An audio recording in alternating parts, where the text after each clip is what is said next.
Analyzing graphs of functions and piecewise-defined functions. Piecewise-defined functions. We've encountered a function which I refer to as a piecewise-defined, namely the absolute value function. Remember how the absolute value function is defined? So absolute value of x is equal to x if x is non-negative, right? And negative x if x is negative. And we call it piecewise defined because it's defined by different formulas on different parts of its domain, right? So for example, on the non-negative side, the absolute value of x is x, and on the negative side, the absolute value of x is negative x. Okay, so a piecewise defined function is a function that's defined by different recipes on different parts of its domain. Okay, let's take an example from the book and try to graph such functions. So this is section 1.7, 209. Let's go to number 68. Let's do this. So we have z of x made up of these three pieces. Z of x is -1 if x is between -3 and -1, including -1, excluding -3. And zx is equal to 1 if x is between -1 and 1, excluding -1, including 1. And z of x is equal to 3 for those x which are between 1 and 3, excluding 1 and including 3. Okay, so this function, I'm going to copy it. Okay, so let's paste it here. And this is on page 112, right? So page 112. Actually 212, sorry. Okay. Alright, so again, depending on what x is, which of the three conditions is verified, the corresponding recipe is gonna be activated. Okay, so let's graph these three pieces. Collectively they make up the function z, and let's call this very top function the purple function. Okay, so let's call it the purple function. The middle one, let's call it the green function, and the bottom one, let's call it the pink function. Okay, so we're gonna graph each one according to the to the color we just gave. So the first one, which is the function -1, so y equals -1, that function is a horizontal line, right? So it's a horizontal line at depth -1, so technically it's this line, let's say -1, which would be parallel to the horizontal axis. This is the line y equals -1.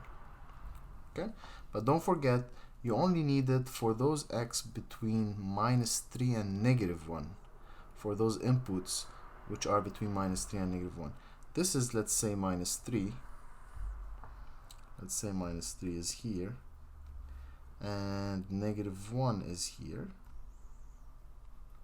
Okay, so I want to retain all the points on the purple graph whose first coordinates are just between -3 and -1. So first coordinate should be between -3 and -1, including -1, excluding -3, right?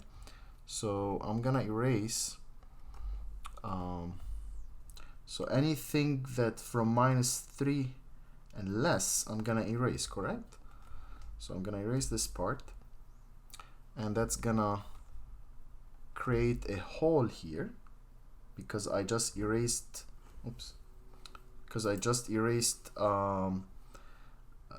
that point corresponding to first coordinate -3, and I'm gonna erase also all the points that come after -1, right? All the points that come after after -1. So everything after -1. So from this point on, I'm gonna just erase.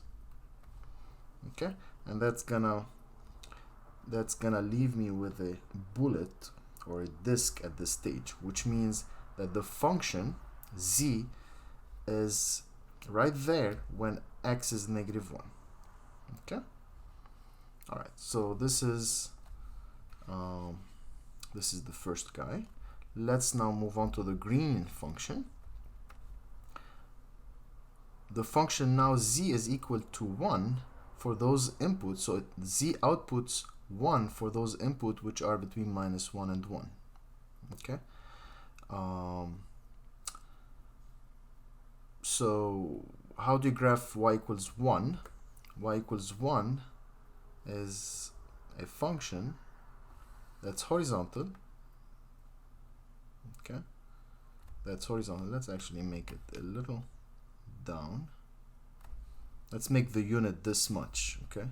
So I'm gonna make the unit smaller because I'm gonna leave some room for 3. 3 should be above. Okay. All right. So y equals 1 is this green line. You're gonna only retain this line for those inputs which are between -1 and 1, excluding -1, including 1. This is -1, and that's x equal to 1. Let's say right there. Okay, so I'm gonna retain all inputs in between and including the endpoint, the upper endpoint, not the lower one.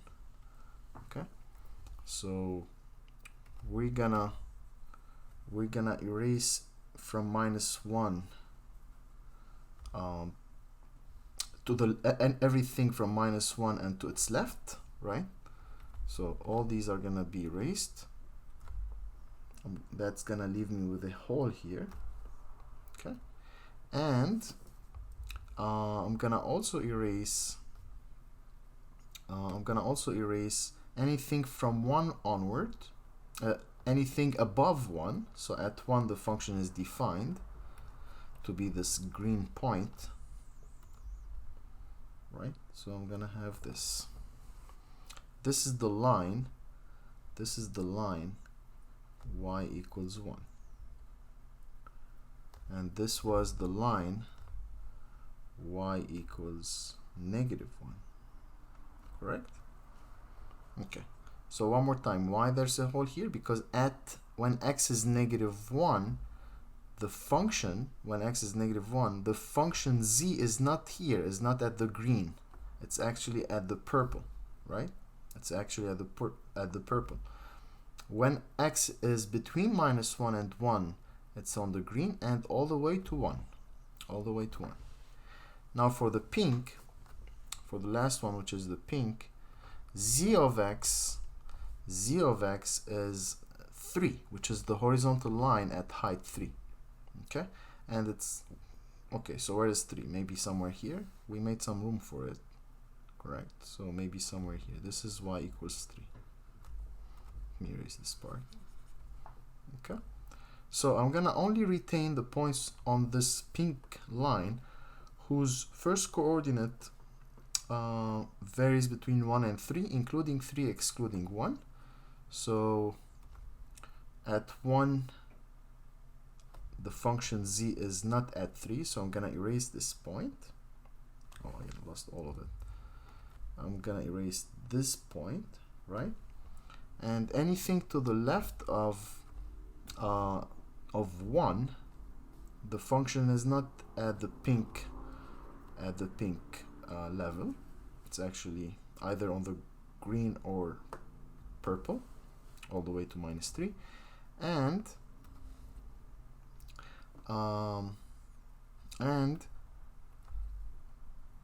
so for those x which are between 1 and 3, let's say this is 3, the function is at the pink level, is here, right? So all the way to 3. So I'm gonna erase any point on this pink line that's whose first coordinate is bigger than 3, correct? So I'm gonna erase, let's say, from this point onward, and that's gonna leave me with a bullet here, and don't forget we have a hole here, right? Okay. All right, so this line is y equals 3. So this line is y equals 3. Okay. So who's z? Z is the collection of all these pieces. It's piecewise defined. So it's defined to be -1 on this piece of its domain. It's defined to be 1 on this piece of its domain. It's defined to be 3 at this piece, or yeah, at this piece of its domain. Okay. For example, what's z of 0? What's z of 0? Well, depending, we talked about this in the video, how piecewise defined function is or operates. Let's do it one more time. So when the input here is 0, 0 doesn't verify this. It does verify this, so that's the recipe that's gonna be activated. So z of 0 is gonna have this output, which is 1. Correct? Okay, let's try another one. How about z of let's say 2.5. Okay, z of 2.5. Well, who's the input now? That's the input, 2.5. Which of those 3 conditions is verified? That's the x, that's the input, 2.5. Is 2.5 between -3 and -1? No. Is 2.5 between -1 and 1? No. Is 2.5 between 1 and 3? Yes. So that's the outcome. That's the outcome when the input is between 1 and 3. Okay. So that's going to be 3 then, the output. 3. Okay. How about z of -5? Z of -5. Who's the input here? Is -5. Does it verify this condition? Let me just erase these for now. So -5, does it verify this? Is -5 between -3 and -1? No. Is -5 between -1 and 1? No. And how about this? -5 is not there. So none of them is verified. So this means that -5 doesn't have an output through the function z. So this means this guy doesn't exist, right? Does not exist. Which means the function is not defined at -5. Take a look at the graph at -5. This is the input -5. It's right there, right? The function is not defined over here at this location, right? Okay. Let's try one more. How about z of 1? Z of 1. Which of these 3 conditions, which of them is verified? Well, the input is 1, so x is 1, so this is not verified because 1 is not between -3 and -1. Is 1 between -1 and 1 including 1? So does 1 verify this condition? Yes. Correct? So that's going to be the output then when the input is 1. And the output happens to be 1 as well. Okay? Alright.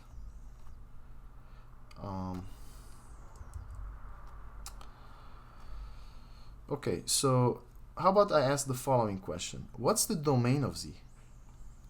So what is the domain of z?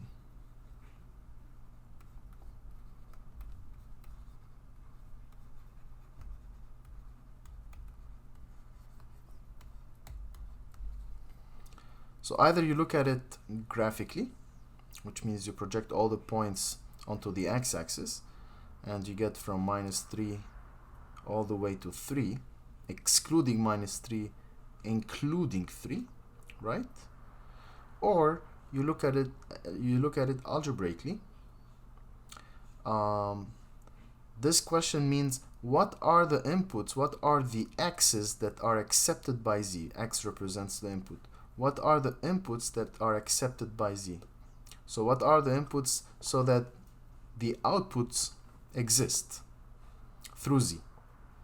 Well, z has recipes for all outputs between -3 all the way to -1, from -1, including -1, and then from -1, anything to the left of -1, anything to the right of -1 all the way to 1, including 1, and anything to the right of 1 all the way to 3. Okay, so which means for any x between -3 and 3, excluding -3, because at -3 none of these conditions is verified, so anything greater than -3 but smaller than or equal to 3 is gonna produce an output, correct, via this function z. So I'm gonna just simply write the domain is -3 comma all the way to 3, including 3, excluding -3. Including 3 because, look, I have less than or equal. Excluding -3 because z of -3 doesn't make sense, right? -3 doesn't verify this, doesn't verify this, and doesn't verify this. None of these three conditions is verified when x is -3. As such, z doesn't produce an output for the input -3. Okay? Long story short, the domain is this, and this is the graph of z. Let's try another one. How about we go for 70 this time? This guy. Okay. So let me paste it on the second page. So now the function's name is n, and n of x is defined to be -4 for those x between -3 and -1. N of x is defined to be x when x is between -1 and 2, including -1, excluding 2. And n of x is -x squared plus 4 for those x's which are greater than or equal to 2. So let's just take a couple of examples just to understand or have an idea on how this function operates, even though we need to graph it. How about n of -2? Okay, so -2, that's the x, right? That's the x. Is -2 between -3 and -1? Yes, correct. So what's the output? N of -2 is equal to -4. The output is -4. It's a constant. It produces a constant for all these inputs between -3 and -1. Let's try another one.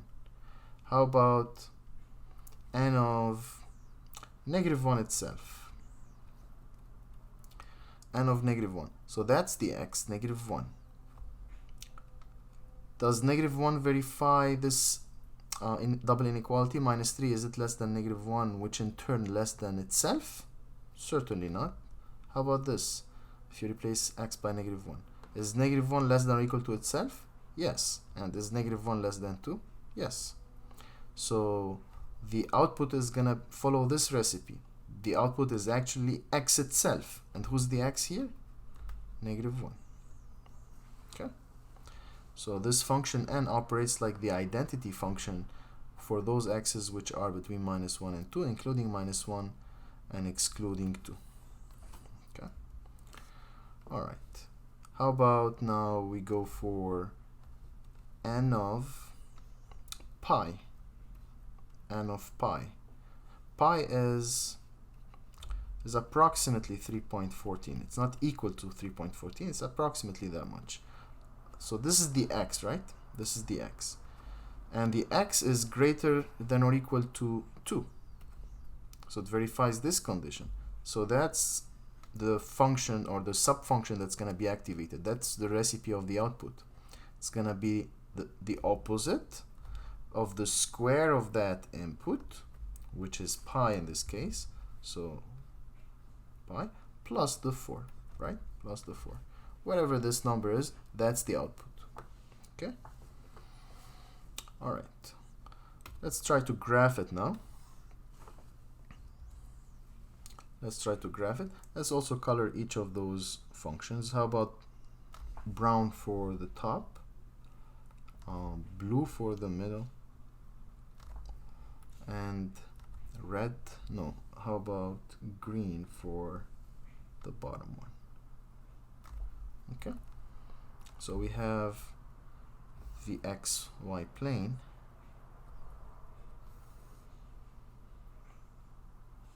Okay, we have the xy plane, and let's start with the brown.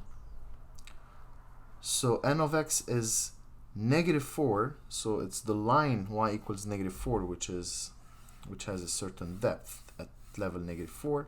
It's a horizontal line for those x which are between -1, -3 and -1.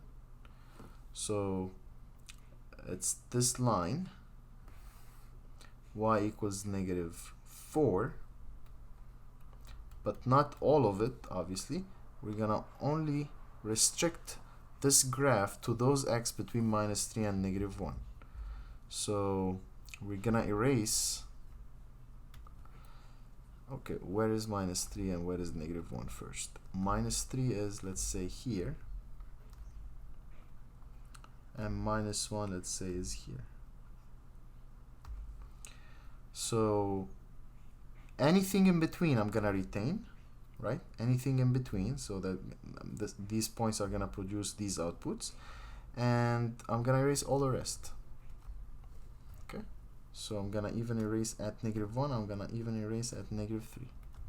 All this part is gonna be gone, all this part is gonna be gone. I'm gonna only be left with a hole here and a hole here, right? So I'm gonna have this thing. Okay. You're gonna say, oh, why this hole is bigger than this hole? It's not this is not what I meant. They should be the same. But the idea is the function doesn't reach those endpoints. Okay, so it reaches any point in between, but not the endpoints. The endpoints are not part of this graph. Okay, so the blue now. For those x between -1 and 2, the function now is x, right? How do you graph the function y equals x? It's the line that passes through the origin and bisects the third and first quadrants. Correct? So, okay. So let me make it very clear here. This line here is y equals -4. Okay, let me erase this part. And now for the blue part, I have the line y equals x, which bisects the first and third quadrants. Something like this. Okay, obviously this keeps going, but now we're gonna restrict our attention for those x between -1 and 2, including -1, excluding 2. Okay, this is where -1 is, and this is where 2 is. Correct? So at -1, the function is gonna be right there, so it's gonna be right here. So I'm gonna have a bullet, right? And anything before, it should be erased. Anything before should be erased. Okay, so let me complete this bullet. This is at -1, and at 2 I have a hole, right? I have a hole. So this is 2 here, gonna have a hole here, right? Something like this. Okay, which means at 2 the function doesn't reach this point. That's what they told us. When x is less than 2, anything less than 2 and greater than or equal to -1, the output is gonna be on this line, y equals x. So that's the line y equals x, correct? The blue one. Okay. By the way, what's this point? What's this point here? Well, if the input is -1, the output via the blue line is -1, right? This is depth -1, correct? Because this line has the y and the x the same, so this point has the x coordinate and the y coordinate the same. If one is -1, the other has to also be -1. How about this guy? This is at height 2, right? Because this is still, if it were to be a point here, this height would be 2, because it would have belonged to the graph, to the graph of this equation, y equals x, of this function. So the y and the x coordinates are the same, 2 and 2. Okay, so this hole's height is actually 2 comma 2, or coordinates 2 comma 2. Now the green one, the green function, negative x squared plus 4, negative x squared plus 4. Remember the previous section, which was about transformations? What we're gonna do here, we're gonna start from a parent function, which is the parabola x squared. We're gonna reflect it. Let me do it quickly for you here. We're gonna reflect it in the x-axis. So we're gonna have this, right? This is negative x squared, and then we're gonna shift it up by 4. So we're gonna get something like this at height 4. Correct? We're gonna shift it up by 4. So using transformations, I know that the function now is gonna be a reversed parabola, right? Parabola that's upside down, and its vertex, this guy is called vertex, is at 0 comma 4. Okay? Alright. So the function is gonna come down like this, right? It's gonna come down like this. But where does it start? Well, when x is 2, what's the output? So just plug in 2, you're gonna get minus 2 squared plus 4, right? When x is 2, I'm trying to see where should this reverse parabola start. I know it's gonna go like this, right? I know it's gonna go something like this, but the question is, at 2, I'm gonna keep those points which have first coordinate 2 or more, 2 or more. So it's gonna start at 2. The question is, where does it start? Is it here, here, or at which height? Okay, so we're gonna follow the recipe. When x is 2, we're gonna have minus 2 squared plus 4, and minus 2 squared is minus 4, right? Plus 4 is equal to 0. So that guy is 0, which means the function is gonna actually be right there. Make sense? So the function is gonna go down like this. Since all these are gonna be erased, I'm gonna only retain this part and everything on this branch, right? Okay, well, this probably. So it's gonna be like this and something like this, right? So this is a piece of the parabola y equals negative x squared plus 4. One more time, why does it start here? Because I want to retain this parabola, the reverse parabola that we just talked about, this one, right? I'm going to retain for those inputs that are from 2 onward. And when x is 2, we realize that this is going to be 0. The output is going to be 0. So we're talking only about this part then. That's the point all the way down. That's the piece I copied. Correct? So this is 2. This is the x-intercept. I mean, you can solve this minus x2 plus 4 and realize that 2 and minus 2 are actually the x-intercepts. Since you're going to keep it from 2 onward, you're going to just keep this piece. Okay. All right. So let's move on. So all this is n, right? All this is n. It's worth asking, what's the domain of n? What's the domain of n?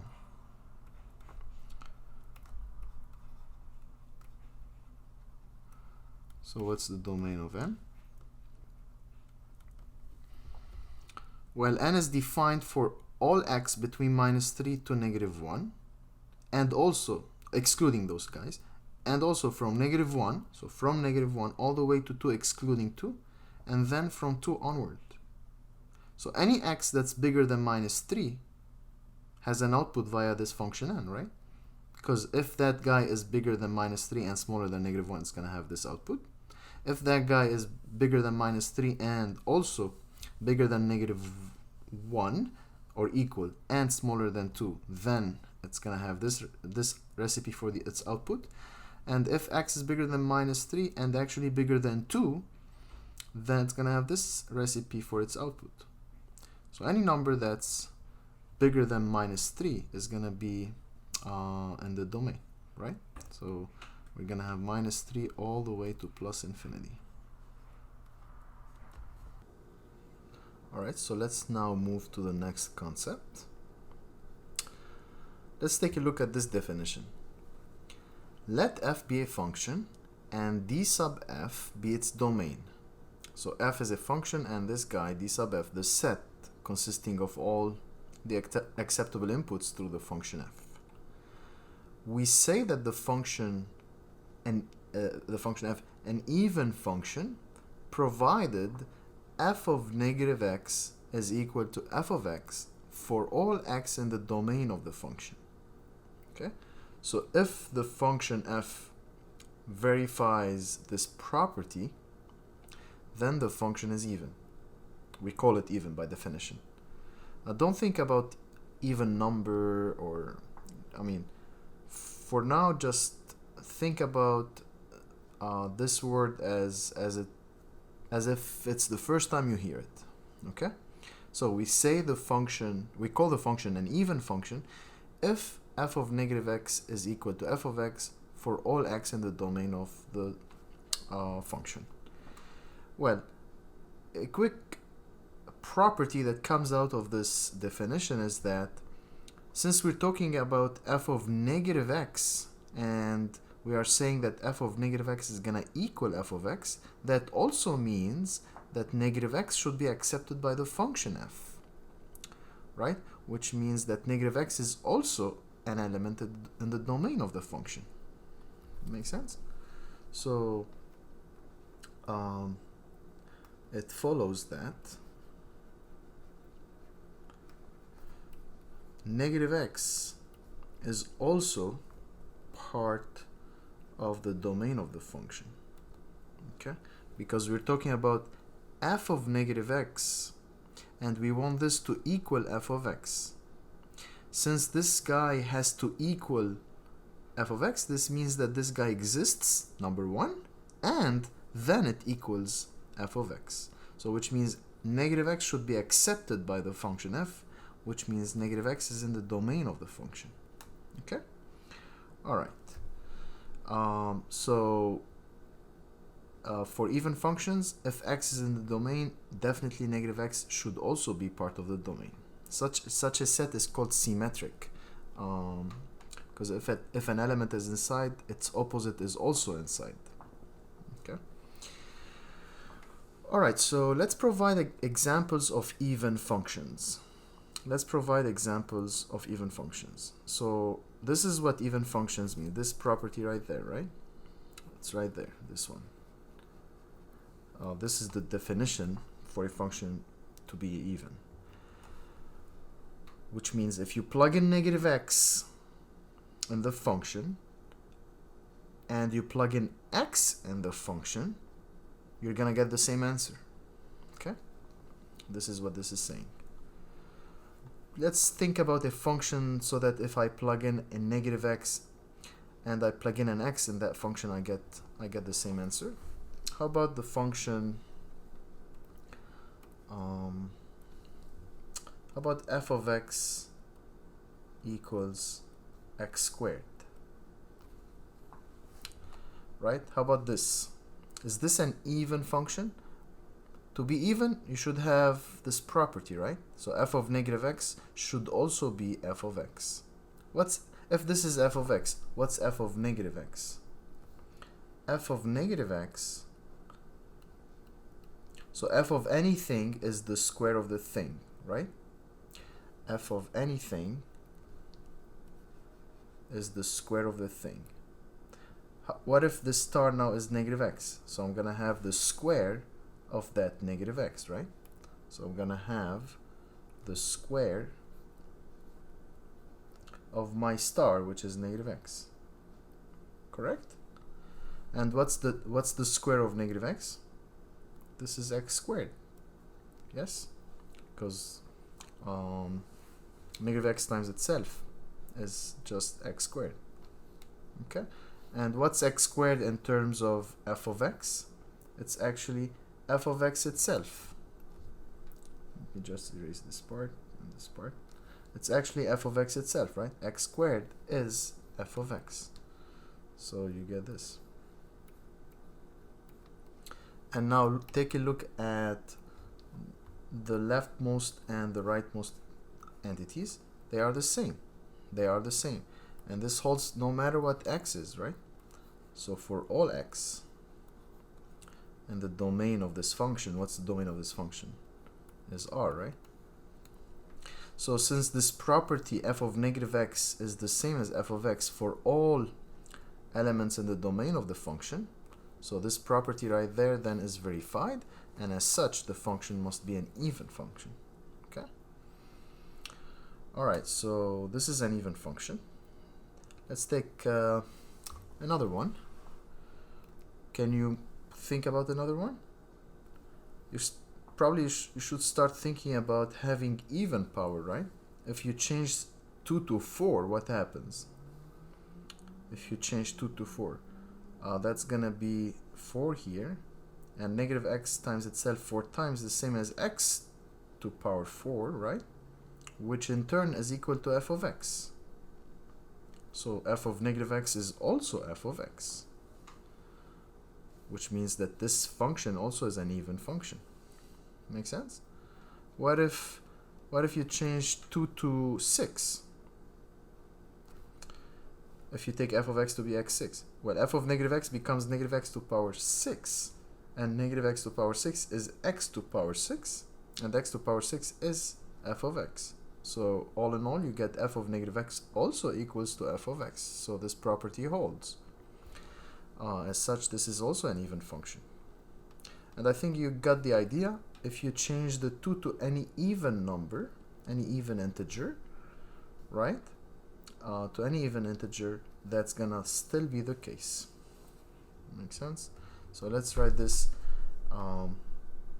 as the second bullet. So f of x is equal to x to power n, where n is a fixed even integer.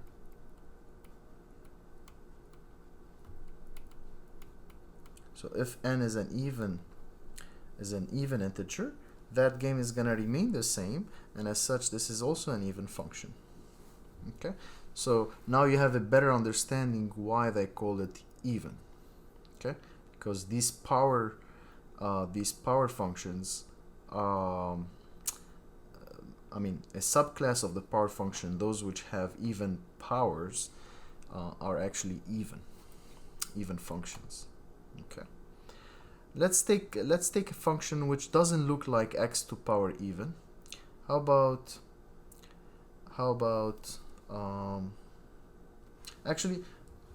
a constant function?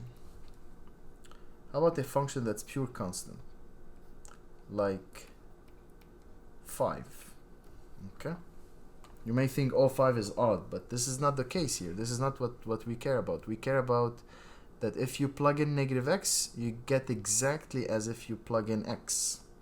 Correct? This is when we call a function even. It's not even number, it's even function. So f of x is equal to 5. What's f of negative x? What's f of negative x? Whatever you plug in this function, you get 5, right? It produces 5 as an output irrespective of the input. So if you plug in negative x, you're gonna also get 5, because the output is always 5, no matter what the input is, whether it's x, negative x, a, t, z, doesn't matter, right? So f of negative x is 5, which in turn is f of x, right? We're back to this then. We're back to this. So f of negative x is f of x. So we're back to this thing. Then this is even. This is an even function. Okay.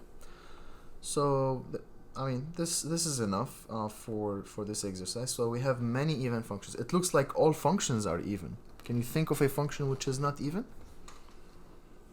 For example, x is not even, right?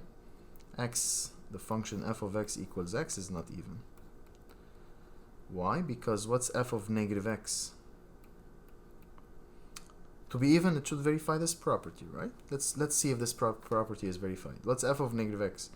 F of negative x, if whatever you plug in, you get out, right? This is what the function is. It's the identity function. So f of negative x is negative x, correct? And negative x is negative f of x, because that guy is f of x, right? This guy is f of x, so it becomes negative the f of x. So this function doesn't verify this. It almost verifies it with a minus sign, but since we don't have the plus sign, this function doesn't verify this property, and as such this is not an even function. Okay? Alright. So not all functions are even. That's what I'm saying here. Okay, so let's move to the next page. Exercise 2. Show that the absolute value function is an even function. So the absolute value function, which is the bars, right? We want to show that this is an even function. So f of x is equal to the absolute value of x. This is the function we're talking about. If you want to call the inputs bullet, keep it bullet here, right? So f of anything is equal to the absolute value of the thing.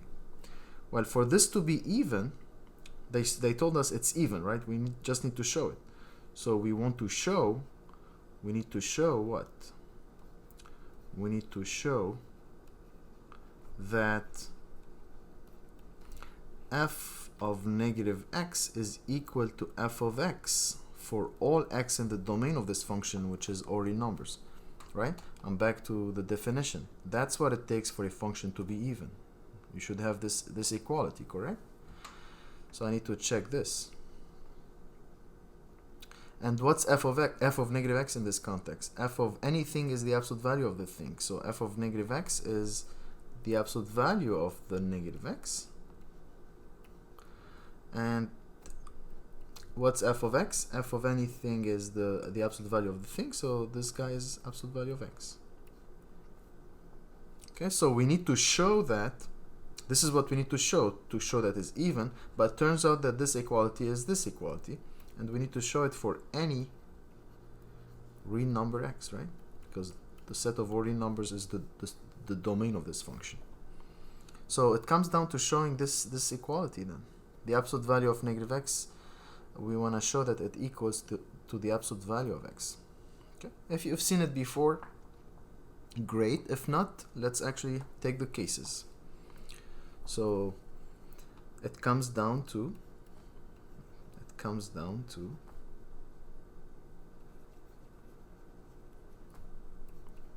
showing that for any real number x,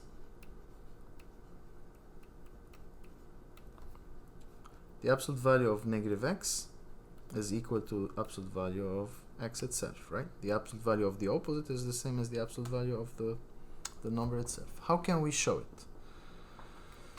Well, we're gonna take cases. So this should hold no matter what x is, right? So case 1, since x is a real number, it can be non-negative, right? It can be non-negative. This is case 1. Case 2,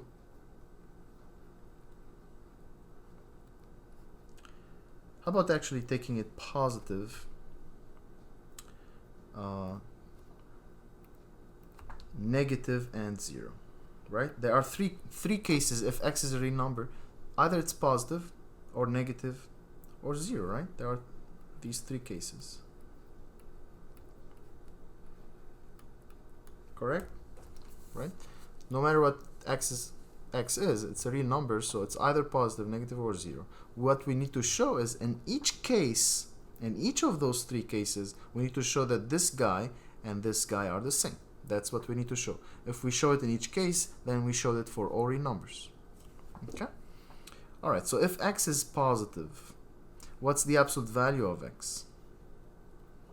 Remember what the absolute value of something is? Let me recall that. So let's recall.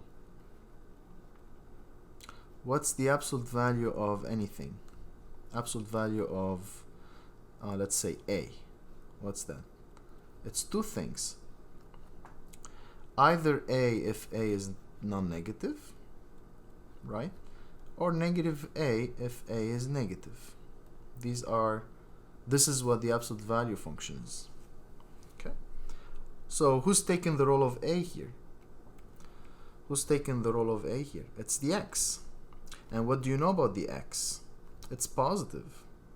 So if that guy is positive, the absolute value of the guy is the guy itself. So what's the absolute value of X then? Is X. Okay?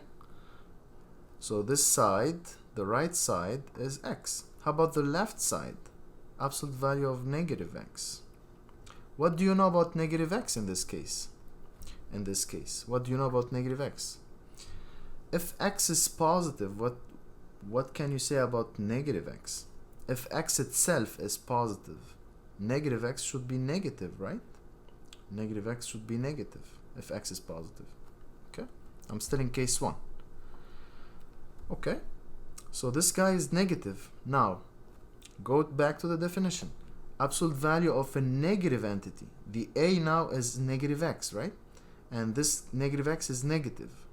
So if this guy is negative, the absolute value of the guy is the opposite of the guy, right? So we're gonna have the opposite, this guy, this is the minus, let's call it the blue minus. Let me copy it as a blue minus. So it's the opposite of the A itself, which is negative X, right? One more time. I'm talking about absolute value of negative X. Absolute value of negative X in the context when X is positive, negative X becomes negative, right? That's the guy who's playing the role of A, and this guy is negative. This guy is negative. So the absolute value of that guy is the opposite of the guy, right? And the guy is, remember, the guy is negative X. So we're gonna have negative the negative X. So we get this. And what's the negative of negative X? Is X itself, right? So this entity in case 1, this entity is X, and this entity is also X. So are they the same in case 1? Yes, right? So in case 1, the two sides are the same. So case 1, done. Case 2, X now is negative. X now is negative. What can you say about the absolute value of X? Now I'm in case 2. I still not want to show this equality for case 2 and for case 3. So absolute value of X is equal how much? You know that the guy X that's sitting between the bars is negative. If the guy, according to the definition, if the guy that's between the bar is negative, then the absolute value of that guy is the opposite of this guy, right? So this is then the opposite of that X. Because X is negative, the absolute value of a negative number is its opposite. Correct? So this side is negative X. How about this side now? Absolute value of negative X. What can you say about negative X if X itself is negative? If the number X is negative, its opposite is gonna be positive, right? So this guy is positive. And what's the absolute value of a positive guy? The absolute value of a guy which is positive is the guy itself, right? Whoever sits here you're gonna get it out. So absolute value of a positive number, if A is positive, is gonna be the guy itself. And who's my guy here? It's negative X. So what's the absolute value of negative X then when negative X is positive? It's negative X. So what did we get? We got that the right side is negative X, and the right side is also negative X. So are they the same in case 2? Yes. So we're done with the second case. Now we still have the last case when when the x is 0, right? And it should be clear that they are the same when x is 0, because I mean just do it. Absolute value of -0, what is it? -0 is 0, and absolute value of 0 is 0. And this side is absolute value of 0, which means also 0, right? So when x is 0, this side and this side are clearly the same, are obviously the same. And then all in all, when no matter what x is, it's gonna either be positive, negative, or 0. And in all cases, these two sides are the same. So what did we show? We showed that these two are the same, and this gives us information that, or this answered the question, that the function is an even function. The absolute value function is an even function. Okay? So this completes the proof. This completes the proof.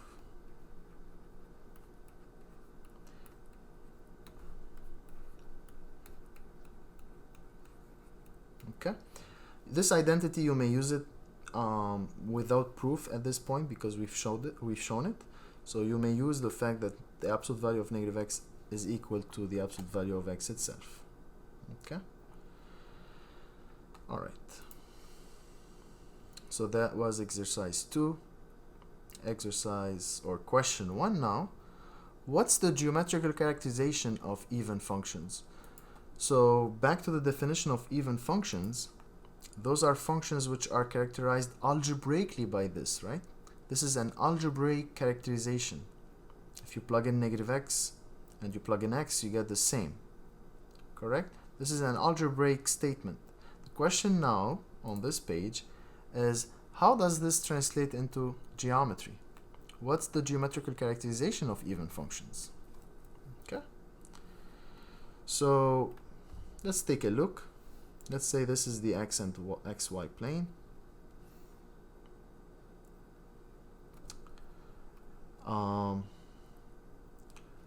And what we know is, we know that if the function f is even, this means, by the definition we just read, the algebraic definition, this means that f of -x is equal to f of x for all x in the domain, right? For all x in the domain of the function. Correct? This is what we read.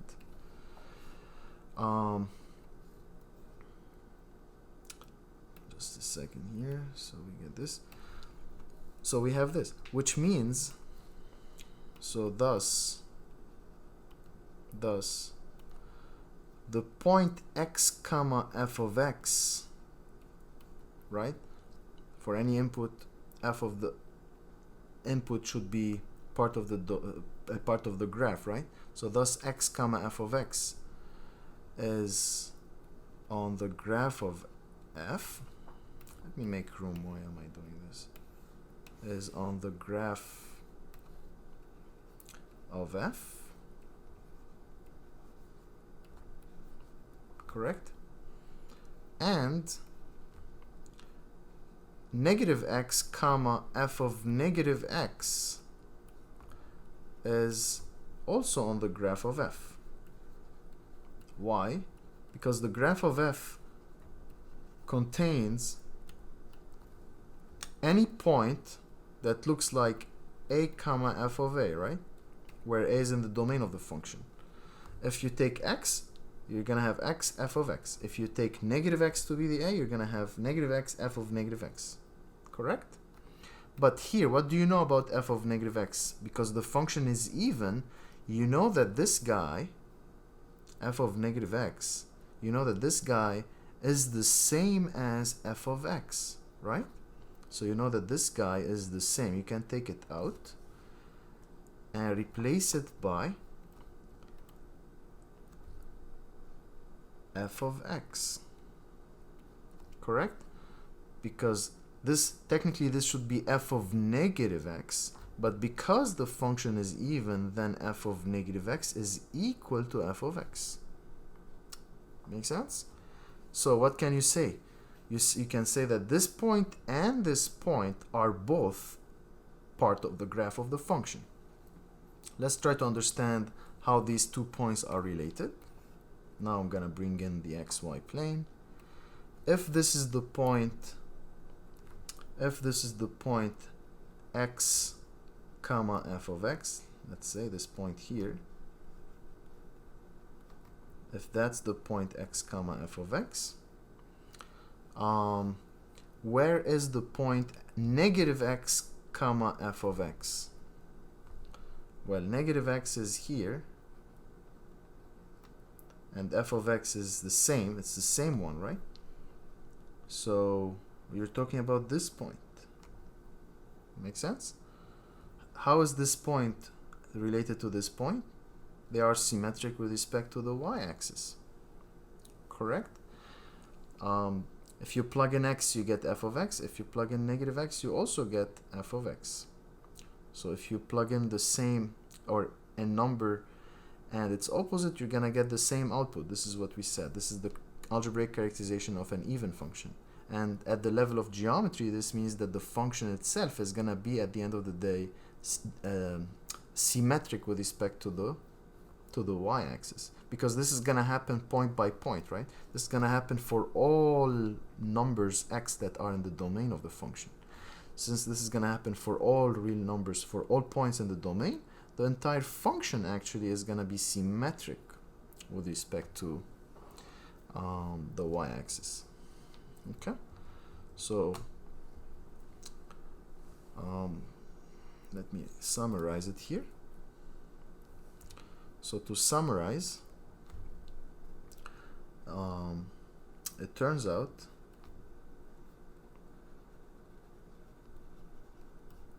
that even functions are those functions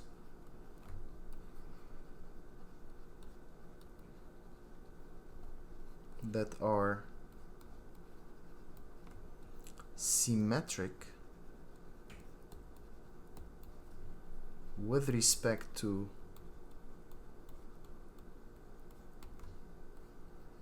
the y-axis. Okay, as we just observed here. So those functions, those even functions, are those functions which are symmetric with respect to the y-axis. Now if you go back to the absolute value function, the absolute value function was even algebraically. We showed it, but if you think about the graph of the absolute value, it's the V shape, right? And it's symmetric with respect to the y-axis. Correct? Okay.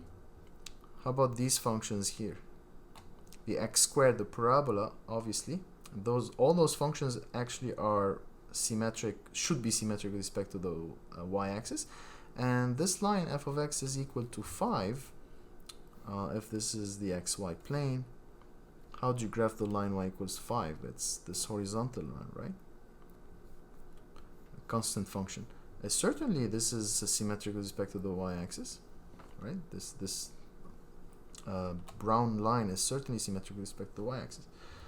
Okay, so long story short, the geometric characterization of even functions is simply that those functions are symmetric with respect to the y-axis. Okay, so now we have geometry, which is this definition of evenness, talks to geometry. Okay, so algebra is talking to geometry, back and forth. Okay, question 2.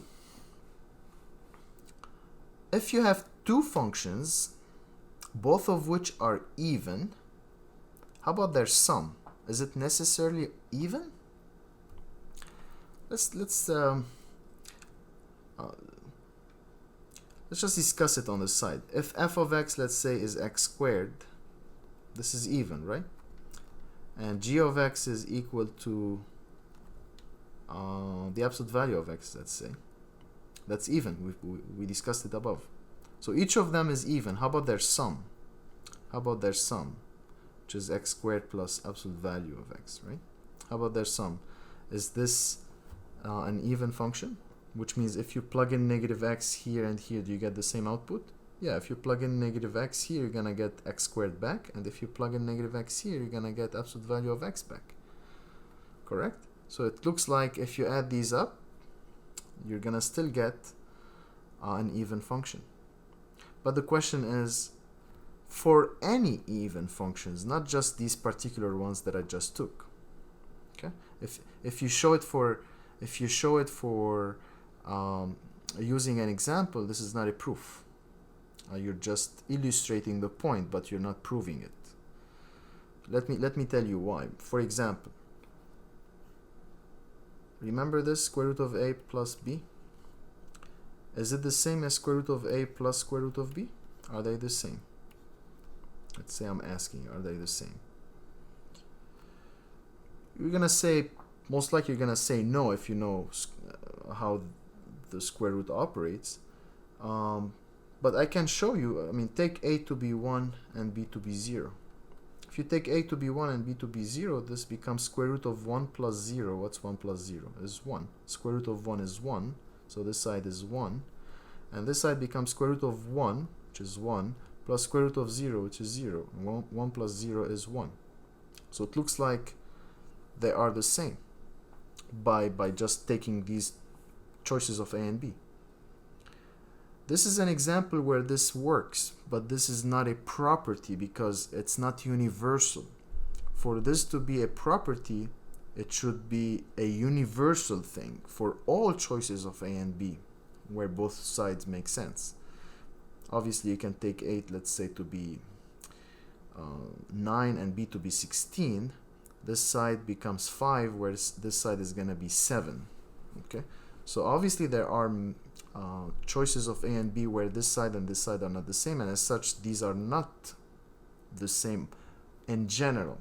Okay, and hence this is not a property. You don't learn, I mean, you don't see this, right, in books, because this is not a property. So back to this question.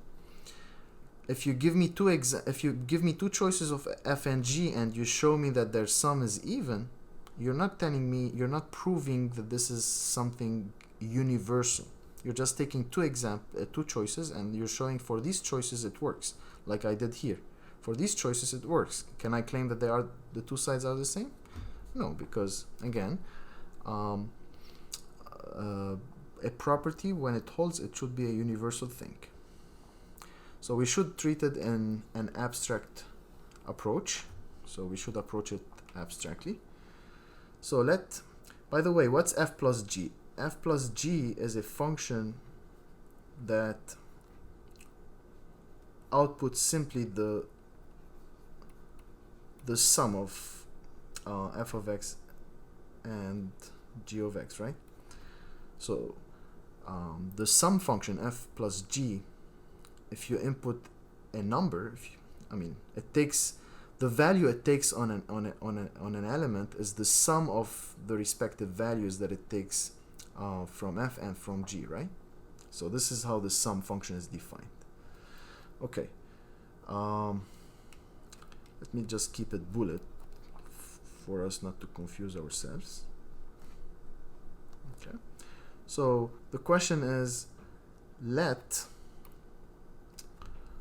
so if we know that f and g are both even functions, so let f and g be both even functions.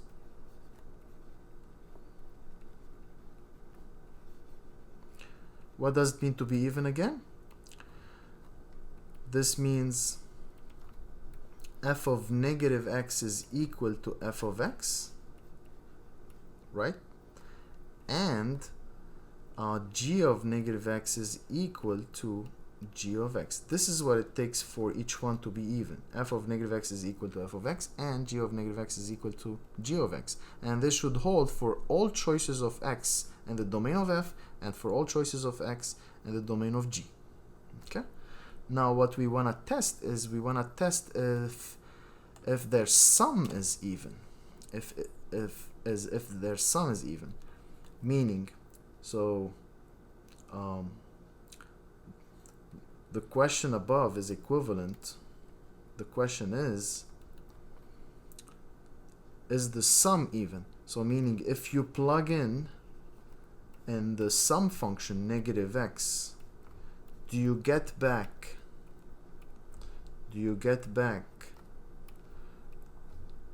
what you get out from the sum function if you plug in x, right? And this x has to be in the domain of f and in the domain of g, because you need both of them to produce something, right? So this is what it means. One more time. The question is, if you're given two functions f and g, each of which is even, so you know f is even, which means it verifies this, and you know that g is even, which means it verifies this. The question is their sum, the sum function, is it also even? And the sum function is defined as follows here, which means if you plug in negative x here, do you get back the same as if you plug in an x, right? This is what it takes for the sum function f plus g to be even. If you plug in negative x, you should get out the same thing as if you plug x, correct? So this is the question. Are they the same? Let's check. Let's start from this side and see if eventually we can get to this side. F plus g acting at negative x. Well, f plus g acting at anything is f of the thing plus g of that thing, right? And the thing here is negative x. So I'm going to have f of negative x plus g of negative x. Correct? Now we're going to use the property that f and g are both even, which means f of negative x is how much? F of negative x by this thing, let's call it asterisk, f of negative x is f of x, right? So by asterisk, f of negative x is, I can replace f of negative x by f of x. So this is by asterisk. I can replace f of negative x to be f of x. And what do you know about g of negative x? G of negative x, see it, it's right there. G of negative x is g of x. Let's call this double asterisk. G of negative x is g of x. So asterisk and double asterisk, both of them imply, so and both of them imply that I can use, instead of f of negative x, I can use f of x, and instead of g of negative x, I can use g of x, right? And what is that? What's f of x plus g of x?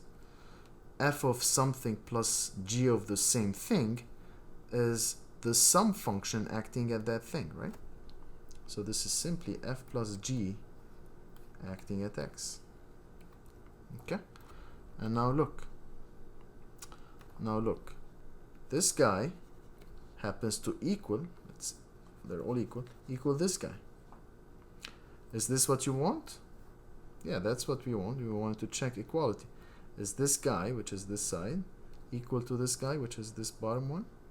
Yeah, they happen to be equal, and as such, the sum of two even functions is certainly even. Okay, so the answer to this question is yes, that's the case, and this is the proof of it. So the answer is yes. So I'm going to write it here. Thus, the sum of two even functions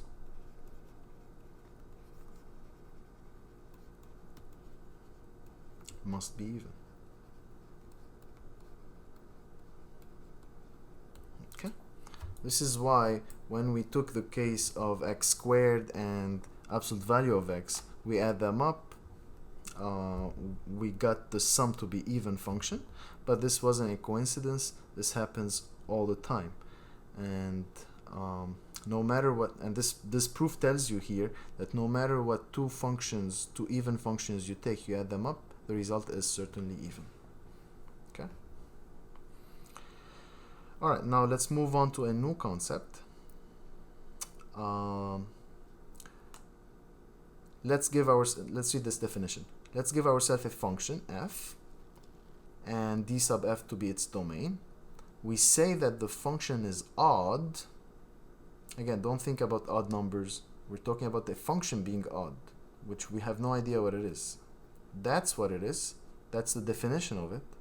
So we call the function odd provided f of negative x is equal to the opposite of f of x. And this should hold for all the elements in the domain. So without this minus, if this minus is not there, we used to call a function verifying this property an even function, right? But now with a minus, such a function is called odd function. Okay? Alright, so very similar property I'm gonna extract from this definition is that negative x is also part of the domain of the function according to the definition, right? Because f of negative x should make sense. So negative x should live in the domain of the function because this entity should equal that guy. That guy makes sense because x is in the domain, so this is a meaningful thing. But you also need this to be meaningful, and as such this must be in the domain of the function. Okay? So negative x should also be in the domain of the function as a property, right? So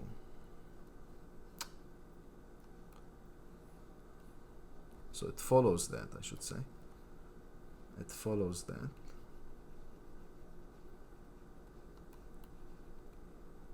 negative x is in the domain of the function f. Okay. Alright, so any function verifying this equality here, this identity, is a function that's called odd. The question is, as we did in exercise 1 above, we're going to give examples of odd functions. We actually tried one above, right? We tried one. How about we bring it back? That function, f of x, f of, let's say, star, or asterisk, let's call it star, f of something is the thing itself, which is the identity function, right? So that is to say f is the identity function. F is the identity function. The output is the same as the input. Okay? Alright, f of star is equal to star. Does this function verify this identity? Let's see. Let's plug in a negative x in this function. What's f of negative x? So who's star? It's negative x, right? So star is negative x. So what do you get as an output? You get the star back, and the star is negative x, so you get negative x, right? Alright, and this is equal to the opposite, I'm gonna keep that guy, of x. If the star is x, now this is f of x, right? So one more time, what I'm saying is, I'm saying the following. X is also f of x, correct? Because f of star is equal to star, which means f of x is equal to x. No matter what sits here, it's gonna sit also here. So you can look at x as f of x. That's what I did. I can look at x as f of x. Okay? Alright, and now we read the leftmost and rightmost entities. They are equal. And take a look, it verifies this condition. F of negative x is equal to negative f of x. So what can we say then? This is an odd function, right? By definition, it's an odd function. Okay, let's take another one. Let's take another one. How about star cube? How about f of x equals x cube? Or if you're not comfortable with x, how about f of star cube?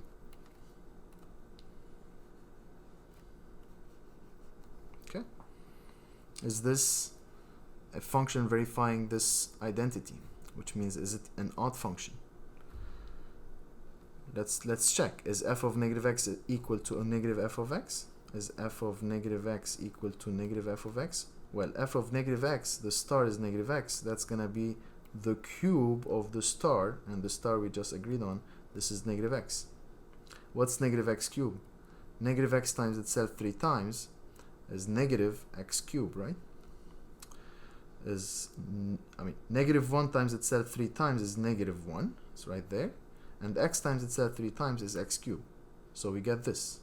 Okay? Similarly as we did above, I'm gonna now focus on this guy. What can you say about this guy? Well, star cube is f of star, so x cube is f of x, right? So who's this guy then? It's f of x. Okay? So that's f of x. Let me just erase those guys. So that's gonna be negative f of x, because we just said this piece is f of x, right? So now again, as we discussed above, f of negative x is equal to negative f of x. And this means that the function is also odd. Okay? What if now you change the 3 to be 5? Well, if you change the 3 to be 5, that's going to be 5. But negative x to power 5 is equal to still negative, because negative 1 times itself 5 times is negative 1. And x to power x times itself 5 times is x to power 5. Same game, I'm going to still get minus f of x. Correct? How about x to power 7? If you take f of x to be x to power 7, or f of star is star to power 7, that you plug in negative x, you're going to have the 7th power of that negative x, and that means the opposite of the 7th power of x, and that guy is f of x, so you get minus f of x, and you still get an odd function. So you got the idea that whatever number you replace 3 with, as long as this integer is odd, then you get an odd function. Over here we replace it by 1, right? Over here that was 1, which is also odd. So, and hence the name. This is why this is the most basic example of odd functions. Okay, let's actually record this. So f of star equals star to power n, where n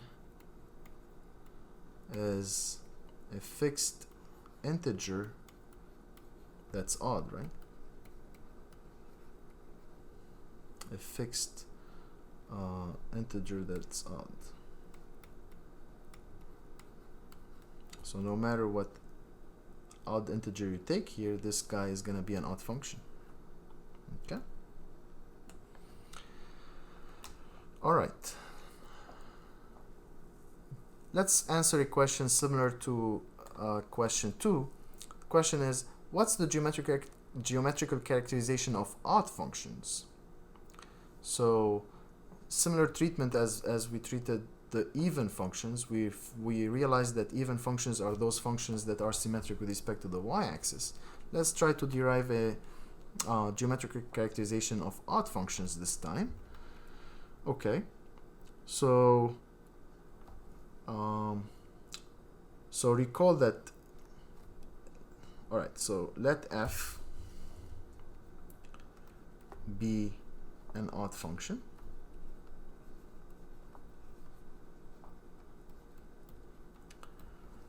So that is to say,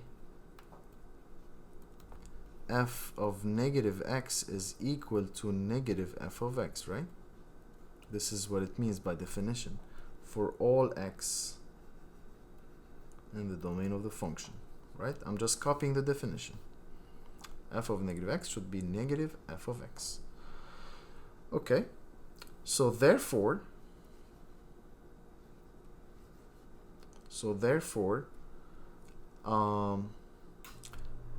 x comma f of x, right? This is certainly is on the graph of the function f, and I mean as you remember, any point that looks like a comma f of a is on the graph of the function f, right? So x comma f of x certainly is on the graph of f, and negative x comma f of negative x is also on the graph of f, right? Because any point on the graph of f looks like something f of the thing, right? So whatever sits here is gonna sit here. First time the x sat here, and so the same one, x f of x, and the second time negative x sat here, so negative x is also gonna sit here, so negative x f of negative x. Okay, but now what do you know about f of negative x? You know that f of negative x is how much? Is negative f of x, right? So instead of this guy, you can take it, this guy, you can take it out and replace it by negative f of x. Correct? Because the function is odd. We know that the two are the same. So I took it out, this guy, I took it out and replaced it by this. So x comma f of x is on the graph of f, and negative x comma negative f of x is also on the graph of f. Let's see how it looks on the graph then. Let's go to an xy plane. Let's say this is the xy plane. And where is the point x comma f of x? If this is x and this is f of x, so this height is f of x, so this would be a point on the graph, right? This is the point whose coordinates are x f of x, so this would be this blue point, right? It's right there, the blue, x comma f of x. How about this point? Let's call it the green point. Negative x comma negative f of x. Well, negative x is the opposite of x, so this would be negative x, right? And negative f of x is the opposite of the value f of x. If this is f of x, the opposite of that becomes here, right? This becomes negative f of x. Makes sense? And where is the green point then?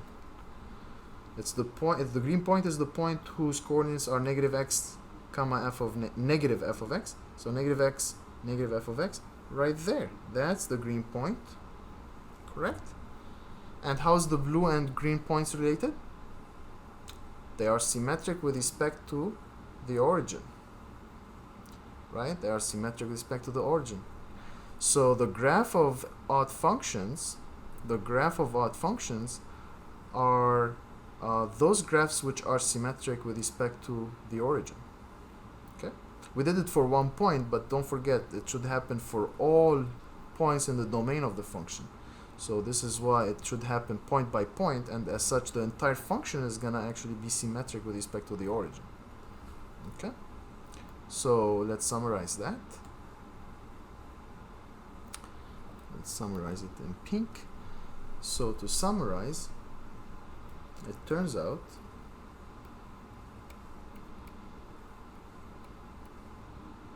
that those functions that are odd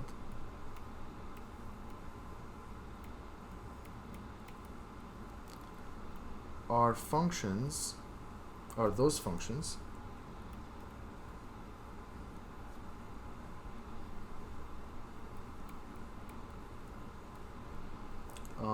that are symmetric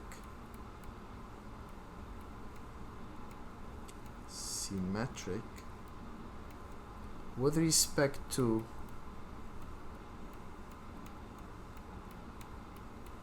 the origin.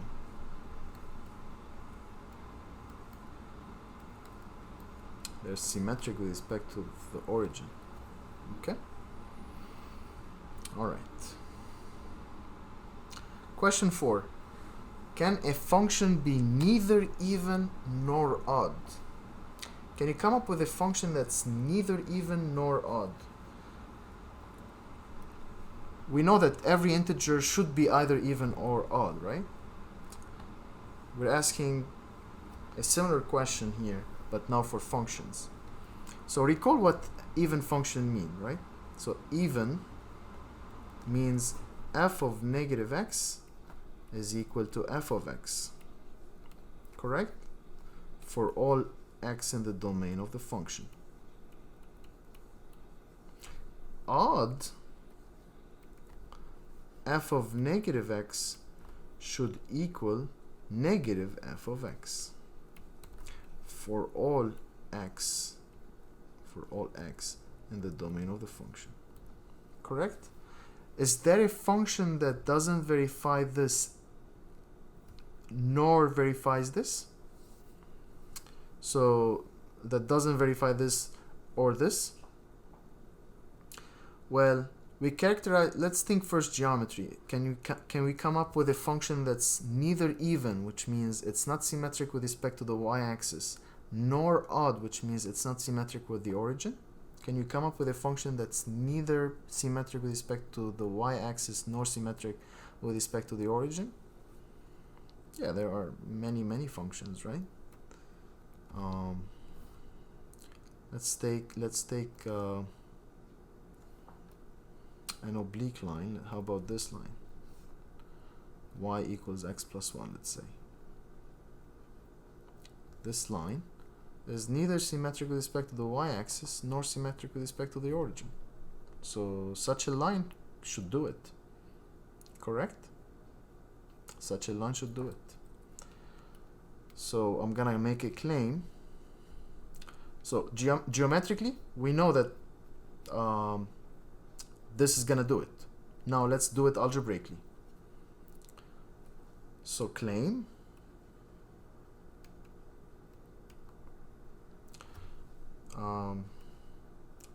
claim, I'm answering the question. So the function g of x, which is x plus 1, is neither even nor odd.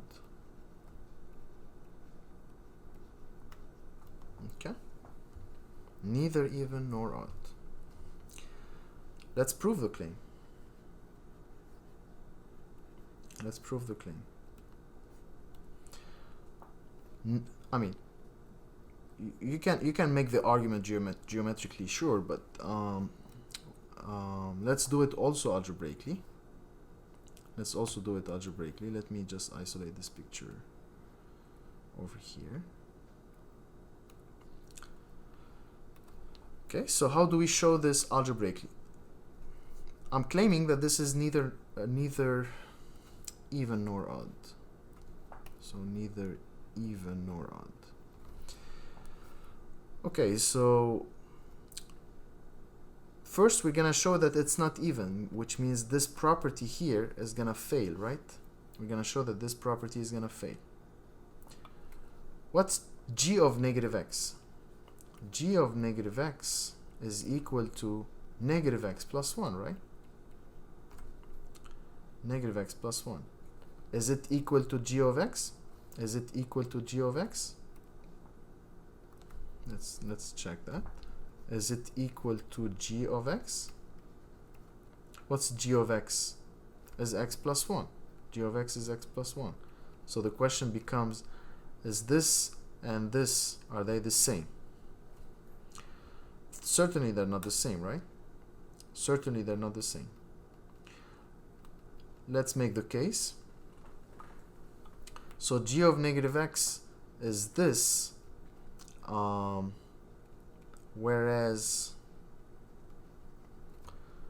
g of x is x plus 1, correct? I'm trying to show that this guy and this guy are not the same. I found this guy, which is negative x plus 1, and I found this guy, which is x plus 1. I'm making the case they're not the same. So one of them is negative x plus 1, the other is x plus 1. I'm gonna make the case which are not equal. Why they're not equal? Not because they don't look the same. For example, choose x to be, let's say, 2. Right? If you choose x to be 2, this becomes minus 2 plus 1. What's minus 2 plus 1? This is minus 1. And this becomes 2 plus 1, and this is 3. One of them is minus 1, and one of them is 3. So they're not the same. Okay? If they don't look the same, it doesn't mean they're different. Okay? For example, this guy and this guy, they don't look the same, right? But they are actually equal. Okay? So if two expressions do not look the same, you cannot just simply, you gotta make the case for your audience. And how do you convince people that this guy and this guy are not the same? Because if they were to be the same, they should hold for any choice. They should be the same for any choice of x, right? No matter what you replace x here, no matter what the same x here, they should produce the same output. Well, we took it 2. One produced -1, one produced 3. So certainly they're not the same. Now I'm convinced. Okay. And since g of -x and g of x are not the same, the function is no more even, right? So thus g is not even.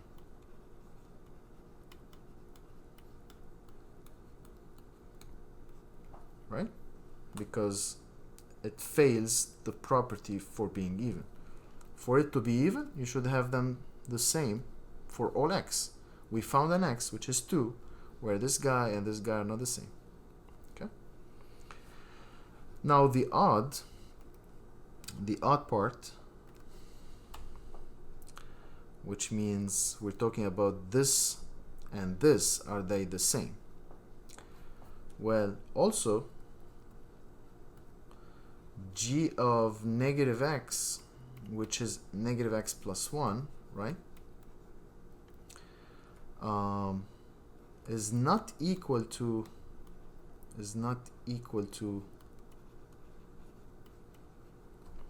g of x, or negative g of x. I'm checking if the odd property, if g of -x and negative g of x are the same. Well, g of -x is -x plus 1, and negative g of x, what's negative g of x? It's the opposite of the entire g of x, so it's the opposite of the entire x plus 1, right? And what's the opposite of x plus 1? It's the opposite of x minus 1, right? So it's not equal to this. Also, let's take an example of x. The idea is this expression and this expression are not the same. It's not enough to just, you cannot convince people by telling them, look, they don't look the same, and hence they're not the same. You gotta make the case.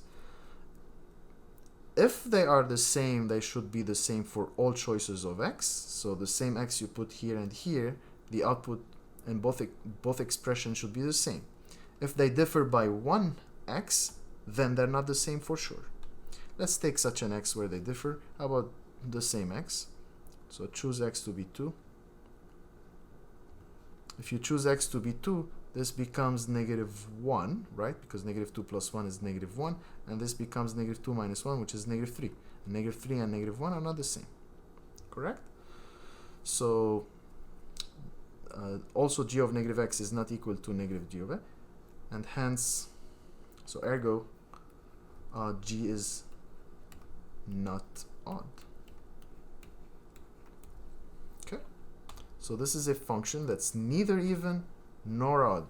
Why it wasn't even? Because it didn't verify this property. Why it's not odd? Because it didn't verify this property. I found an x, we found an x where the evenness property fails, that x was 2, and we found an x where the oddness property also fails, and that x was 2. So those two properties fail, and as such the function is neither even nor odd. Okay? So as opposed to numbers, there are any number that's not even must be odd. Here it's not the same case. Not the same statement holds. As a matter of fact, look at question 5. can a function be both even and odd? Think about it geometrically. Can you think about a function that's symmetric with respect to the y-axis, which means even, and also symmetric with respect to the origin, which means it's odd, right? One more time.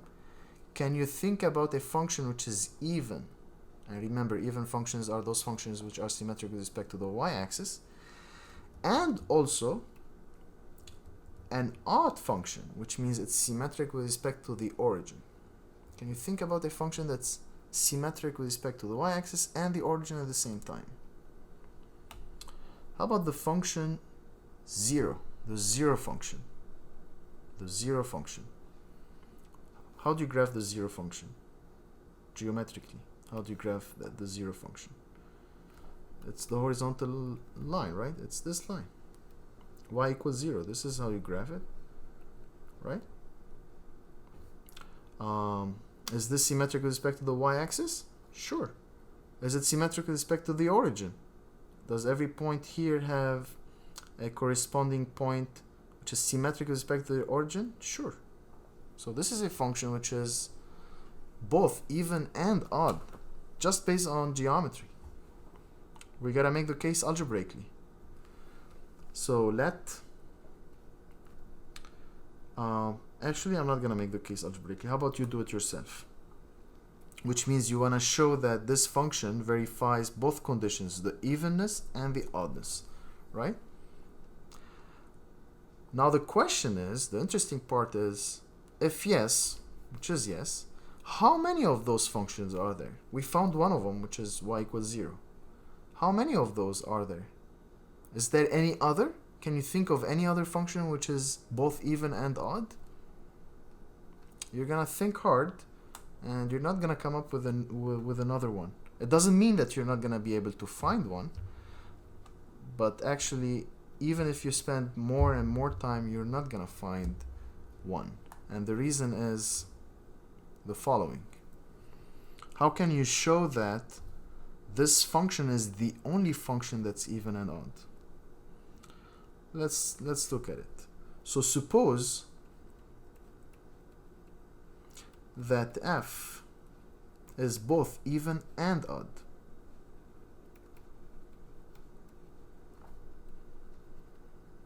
Right? So suppose that f is both even and odd. That is, what does it mean for the function f to be even? What does it mean for the function to be even? It means that f of negative x is equal to f of x. Correct? And what does it mean? So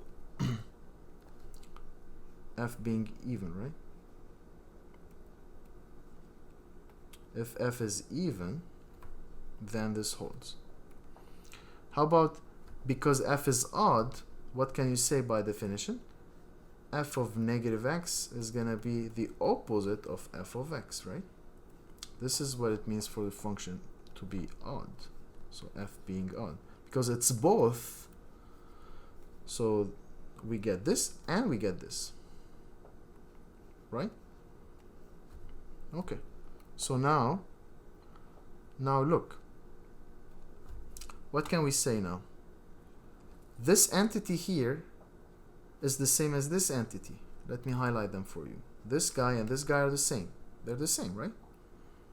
So on one hand, this is equal to this. On the other hand, this is equal to that. Since these two are the same, what can you conclude then about these guys? They also must be the same, right? Because each one of them is equal to f of negative x. And since this is the same guy, f of negative x, then those guys must be the same. So therefore, thus, as we said, this guy and this guy must be the same.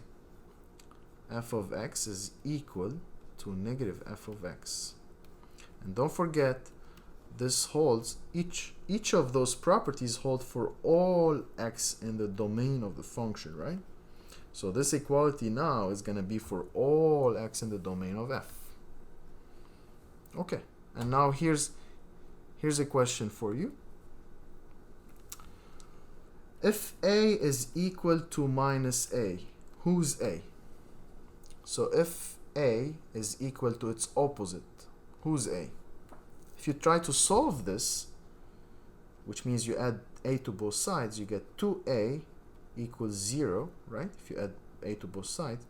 And if you divide by 2, you get that a is equal to 0, right?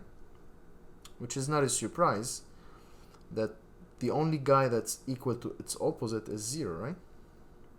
Okay. So because of this little discussion here, that's my a. It's right there. That's the same a, right? A is equal to minus a. What can you say then? That's the same thing as saying, because of this discussion that we just had, that's the same thing as saying that the a must be 0. And who's the a? It's f of x. So f of x must be 0 for all x in the domain of the function. Okay, so let's put things together now. We suppose that the function f is both even and odd. We made the analysis, and at the end of the day we found that the function actually is just the 0 function, the function that we just started with, this guy, that we just found to be even and odd at the same time. So based on the analysis, no more functions popped up, right?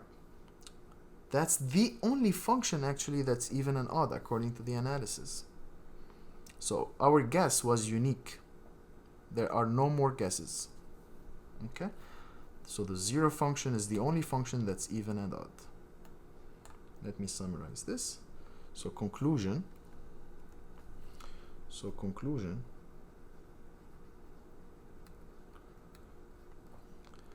the 0 function, which is f of x equals 0 for all x in R, is the only function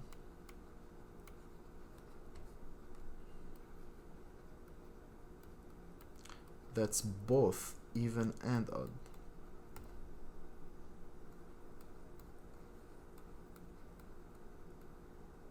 Okay. So there is one and only function which is both even and odd. And there are many functions which are neither even nor odd, right? You can create many lines that are not symmetric with respect to the y-axis nor with respect to the origin. So that's very strange. There are functions which are neither even nor odd, and there is one and only one function that's even and odd. Okay, so this is a big difference between even numbers and odd numbers, and even functions and odd functions. Okay. An exercise, I'm gonna leave it for you. We'll discuss it in class. Prove that if an odd function is defined at 0, then its graph must contain the origin. So prove, and I should actually emphasize that the proof must go algebraically. So prove algebraically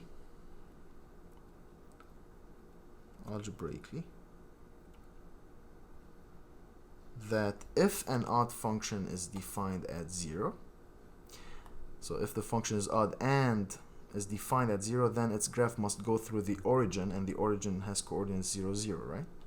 So think about this.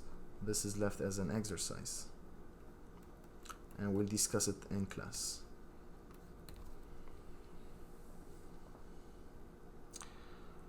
Okay, question 6, which also I'm going to leave it as an exercise, is very similar to a question we discussed above. If you have two functions that are both odd, is it true that their sum is also odd? So the answer is yes, but can you show it like we showed the other question? Let me take you to the other question. The question was question 2, right? Question 2. So which was about adding two even functions. It turned out to have an even function.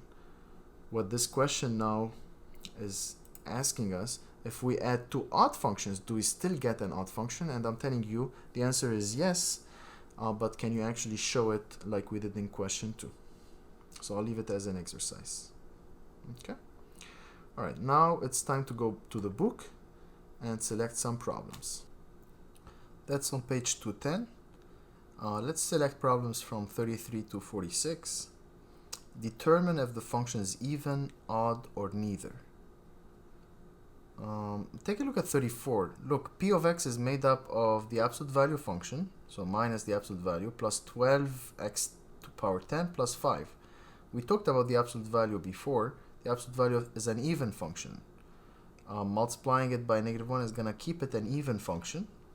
You can think about why. So this is an even function. 12x10 is also even, and 5 is even function. So all three pieces here are even functions. So their sum by question 2. Remember question 2? The sum of two even functions is even. So their sum here, which is p, is an even function. So I know the answer of 34 even without doing it by question 2. Primarily by question 2, I should say, because I still need to talk about -1 times an even function. Okay, so 34, you can check it, it's even. 35, look, x cubed is odd, 13x cubed is an odd function, and 12x is an odd function. So the sum of two odd functions by question 6 is gonna produce an odd function. So k is an odd function. Okay, so by question 2 and question 6, I can already tell that 34 and 30 what the answers for 34 and 35 are. Let's actually do 40. So zx is square root of 49 plus x squared. So this is 40. So we need to find if the function is even, odd, or neither. So I have z of x is equal to square root of 49 plus x squared. Okay. All right, so let's check that this, I mean, you should realize that this should be an even function, right? Let's check that this is even. So for it to be even, it means that z of -x is equal to z of x, right? Let's check that. So z of -x,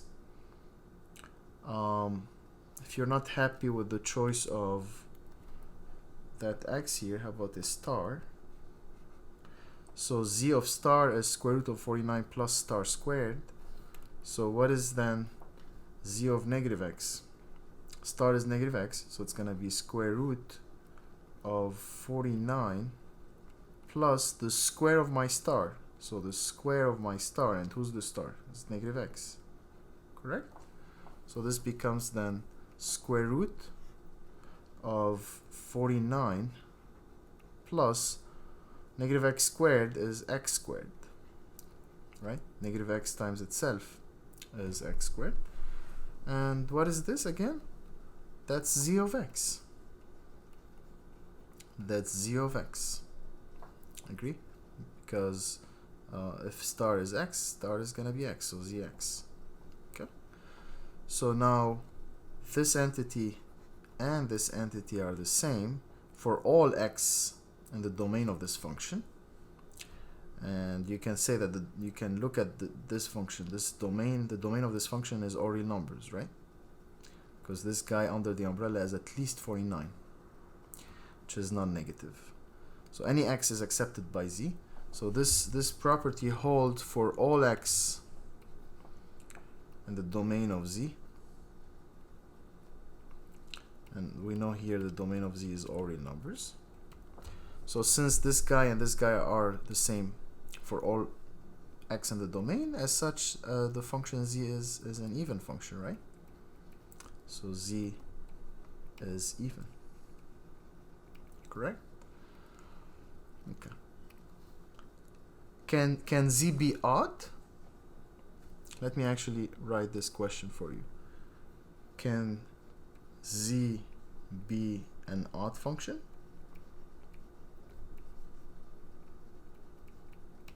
What do you think?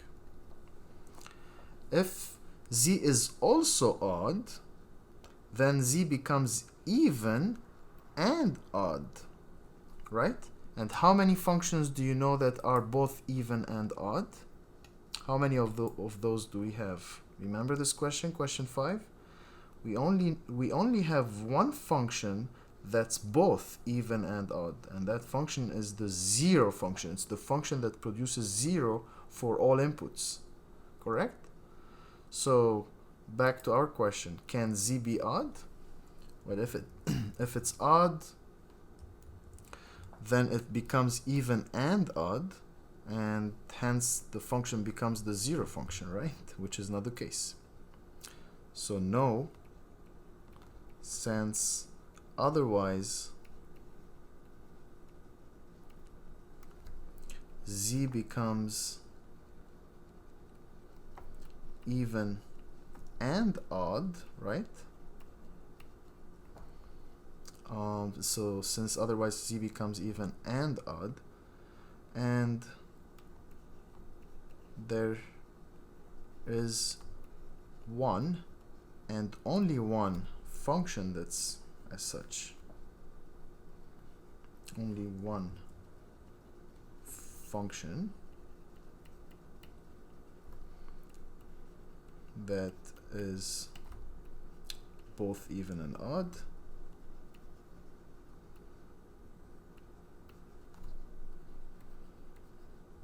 and that is what? What's the function?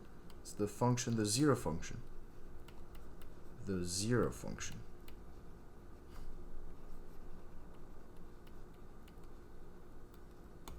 Correct? And clearly z is not the 0 function, because the 0 function produces 0 no matter what the input is, right? The output is always 0. And clearly this doesn't produce 0 all the time, right? Because, I mean, just plug in 0, for example. Here you get out square root of 49 plus 0, so square root of 49, which is 7. So it produces 7 as one of its outputs. As such, this cannot be the 0 function, because the 0 function is the function that produces 0 for all of its inputs. Okay. So if this function is even, then automatically it's not odd for sure, because otherwise it becomes the 0 function. Very good. Let's go back to the book. So we did 40. Let's do 45. V of x is negative x5 divided by the absolute value of x plus 2. So 45.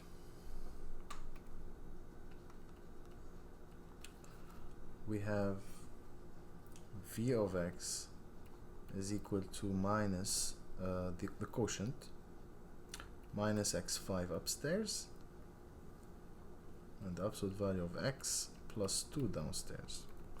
So is this function even, odd, or neither? So let's check what v of minus x is. V of minus x is minus, again, if you're not comfortable with the choice of the letter x here, how about you choose the letter star? Not the letter, how about you choose the symbol star, right? Okay, so this then becomes minus the star to power 5, and who's my star now? Is the star represents the input, minus x. So this becomes the 5th power of my minus x, right? That's my star. It's right there, divided by the absolute value of my star, which is minus x plus the 2, right? Okay. And what's this piece? We discussed this earlier.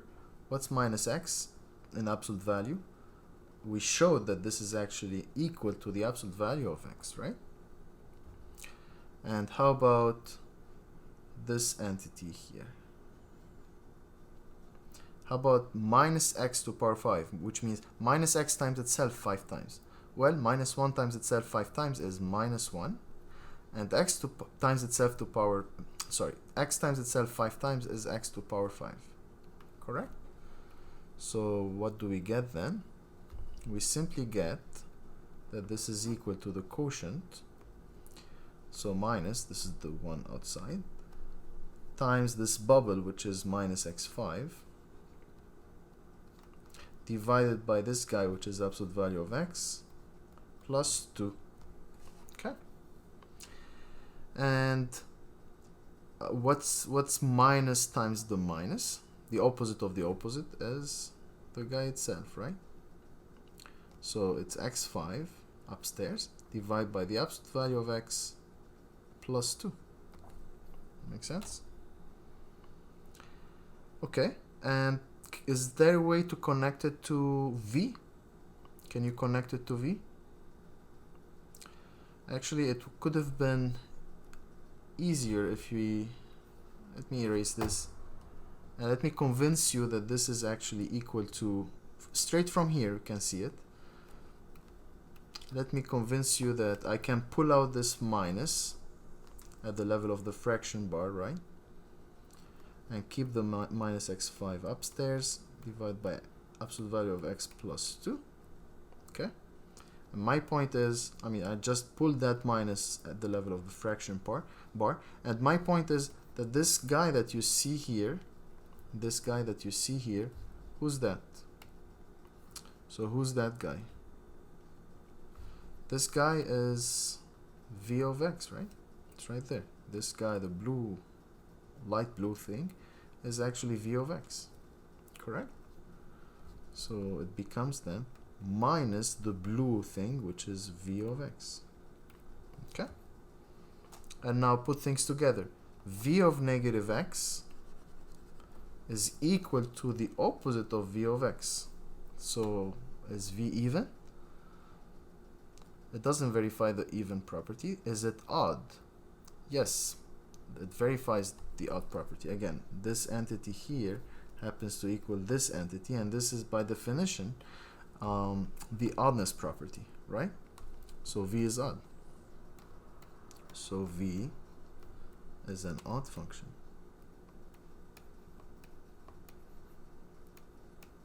It cannot anymore be even. Why? Because if it's even, same discussion. If v is even, then it becomes odd and even, like the one we discussed above. It becomes odd and even, but there is one and only one guy that's odd and even, which is the zero function. It's the function that produces 0 for all inputs. This function clearly doesn't produce 0 for all inputs, right? For example, if you plug in 1 here, you don't get 0 as an output, right? You get -1 divided by 3, correct? So such a function doesn't produce 0 for all inputs, and hence this is not the 0 function. And since we got it to be odd, it definitely cannot be even. Okay? Alright, let's do one more. How about we do 44? So g of x is x cubed divided by 2 times x minus 1 cubed. So 44. G of x is equal to x cubed divided by 2 times x minus 1 cubed. Okay? Same question. So is this even, odd, or neither? Let me recall what even means, what odd means. So recall, the evenness property is f of negative x is equal to f of x for all x in the domain, right? Of the function. The oddness property is f of negative x is equal to the opposite of f of x, also for all x in the domain of the function. So this is just to remember what this property is about and what this property is about, right? Alright, so back to this. Let's check what g of negative x is. G of negative x is equal to, I'm replacing x by negative x. If that's too much, call this x star. Okay, so star is negative x now. that's gonna be the quotient between the cube of my star, and my star, as we said, is negative x, divided by 2 times the cube of the difference between my star, which is negative x, and 1. Correct? So this is a factor 2 here. Okay. Alright, upstairs. What's negative x cubed? It's negative x times itself 3 times. Negative 1 times itself 3 times is negative 1. And x times itself 3 times is x cubed. Right? And downstairs, we get 2 times negative x minus 1 cubed. Right? And the question is the function even, which means, is this the same thing as g of x? That's g of x, right? Is this the same thing as g of x? It doesn't look the same, but as I said before, this is not enough to convince your audience just to say, oh, they don't look the same, then they're not the same. Because there are many things that do not look the same, but they are the same. And to make the case that they're not the same, you have to choose an x where this guy and this guy differ, right? It suffices that both of them produce different for one input, the different output that puts them, that makes them different expressions. So the claim is that g of negative x actually is not equal to g of x, which means that the function is not even. I'm gonna show to you that this property actually fails. So they're not the same for some x. So there exists at least one x where this guy and this guy are not the same. Okay? So keep in mind, g of negative x is something we just computed. It's right there. And g of x is this guy, right? It's instead of star, you have x, right? Okay. So how do you prove? Let me call this claim 1. How do we prove claim 1? How do we prove claim 1? It suffices to give me one x where this guy, which is g of negative x, and this guy are not the same. What can be such an x? How about we take x to be 2? How about 2? Okay. So let's choose x to be 2. Then what's this entity? What's this entity? Let's call it the left-hand side. The left-hand side, this guy, which is this box, right? This guy is this box. I'm replacing now in this box x by 2. If you replace x by 2, you get negative 2 cubed divided by 2 times negative, I'm replacing x by 2. Negative 2 minus 1 cubed, right? Okay. And this is what? That's 2 cubed, which is 8, so that's negative 8, divided by 2 times negative 2 minus 1 is negative 3. So negative 3 cubed. Okay. So negative 8. I can simplify negative 8 and 2. I get negative 4 upstairs. Divided by 3 cubed is 27, right? Okay. So we get this number. How about the right-hand side? Right-hand side is this entity, right? Gx. It's this box. That's what Gx is. So I'm plugging in 2 for x. I get 2 cubed divided by 2 times 2 minus 1 cubed, right? I'm replacing x by 2. Okay? And 2 cubed is 8 divided by 2. 2 minus 1 is 1. So 1 cubed is 1. Okay, so this is 4, right? 8 divided by 2 is 4. So certainly this number, which is 4, is not negative 4 over 27. This guy is negative, this guy is positive. So certainly they're not the same. Okay? So the left-hand side, which is this guy, and the right-hand side are not the same somewhere for some x.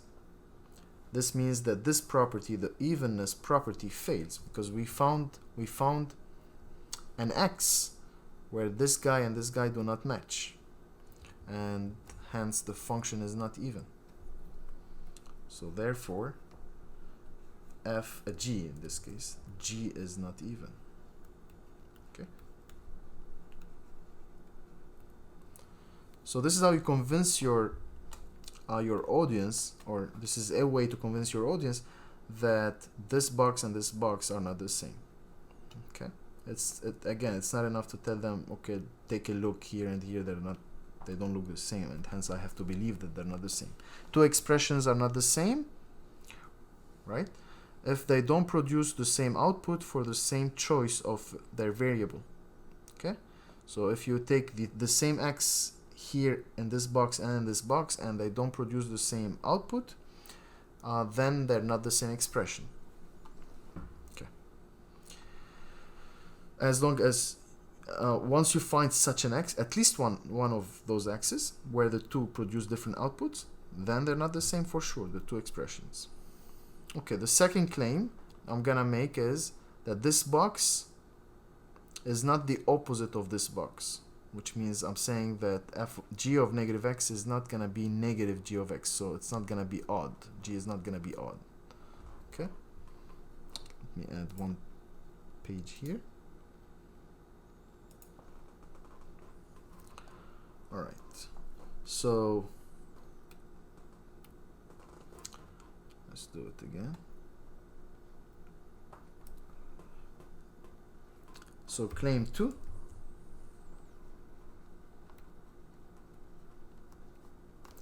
G is not odd, which means g of negative x is not negative of g of x for some x in the domain of g.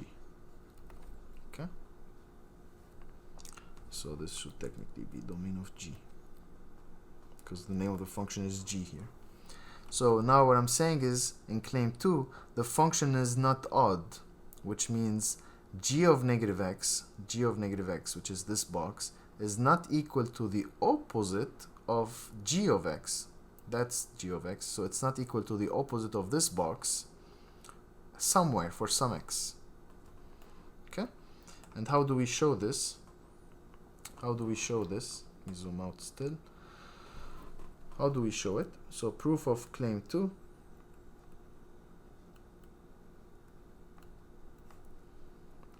How about we still take the same x because we've done most of the work. Choose x to be 2. Then the left-hand side this time is this entity, right? The left-hand side is this entity. Becomes, what's g of negative x, this guy, this box, when x is 2? Well, we've done the work. We found it to be negative 4 over 27, right? So we did it over here. So this guy here, g of negative x when x is 2, if you replace x by 2, this thing becomes negative 4 over 27. Okay? And how about the right-hand side? What's the right-hand side in my case? It's this piece, right? That's the right-hand side in claim 2. It's minus g of x when x is 2. What's g of x when x is 2? So this box when x is 2. We've done it, right? It used to be 4. So this guy when x is 2 is 4. We did the work. So now I'm talking about minus the box, so minus 4. And clearly minus 4 is not the same as minus 4 over 27, right? Clearly they're not the same because the denominators are not the same. Still, the numerators are the same. So they're not the same, and hence, so maybe I should say whereas. So therefore, g of negative x is not minus g of x. So the second property, the green one here, fails, and hence the function is not odd. So g is not odd. Make sense? So g is neither even nor odd in this case. Okay. And again, make sure when you write your homework or exams, make sure you actually make the case that the two, whenever you want to say that the function is not even, so you want to violate this identity, make sure you tell me for which x this is violated, and likewise for odd functions, for the odd property. Okay, if you want to say that the odd property fails, then tell me why, for which x this happens. Okay. All right, let's now scroll down to the next concept. Here's the definition. The greatest integer function, which is denoted by this bracket thing, is defined by the following. If x is a real number, the greatest integer function acting at x is by definition the greatest integer less than or equal to x. So one more time. This is the definition of the greatest integer function. By the way, there's another name for this function, which is borrowed from computer scientists. It's called floor function, the floor function. Anyway, so what's the greatest integer function? That's the symbol in our course for this function. It acts like this. You plug in an x, it produces as an output the largest integer that's less than or equal to x. Okay, so the very last integer that's less than or equal to x is gonna be the greatest integer function acting at x. All right, for example, when x is 2, how would you read this when x is 2? It becomes the greatest integer less than or equal to 2. What's the greatest integer less than or equal to 2? It's 2 itself, right? It's 2 itself. The largest integer that's less than or equal to 2 is 2 itself. Make sense? So how about this? How about the greatest integer function acting on pi? So x is pi now, right? It's the greatest integer less than or equal to pi. What's the greatest integer less than or equal to pi? Well, if this is the number line and pi is somewhere here, what's the largest integer that's less than or equal to pi? So who's that integer? What's the very first integer that comes before pi? Pi is about 3.14, right? So the very first one that comes before pi is, very first integer that comes before pi is 3, right? So who's the largest integer that's less than or equal to pi then? It's 3 itself. Correct? Okay, how about this? Let's try the greatest integer function acting at 1.999. So we have 1.999, so something here. 2 is here, just immediately after, right? 2, which is an integer. But the question is, what's the largest integer that's less than or equal to 1.999? That's less than or equal. So who's the first integer who's the largest integer that's less than or equal? So on this side of 1.999, it's the 1, right? It's the 1. Okay. All right, a couple more. How about this guy? So we have the greatest integer function acting at negative 0.001. So who's the largest integer that's less than or equal to negative 0.001? Okay, so let's see. If this is negative 0.001, right? 0 is here, that's the 0. That's the first integer that's bigger than this number, but this is not what I'm looking for, right? I'm looking for the largest integer less than or equal to that number x, which is negative 0.001. Who's that guy? It's the negative 1, right? It's the negative 1 who's the largest integer that's less than or equal to negative 0.001. Okay. How about if I put here negative 0.009? Does anything change? Still, if this is a 9, we're still gonna get the minus 1, right? As the largest integer that's less than or equal to this guy. Okay. Alright. This guy. Greatest integer that's less than or equal to negative pi this time.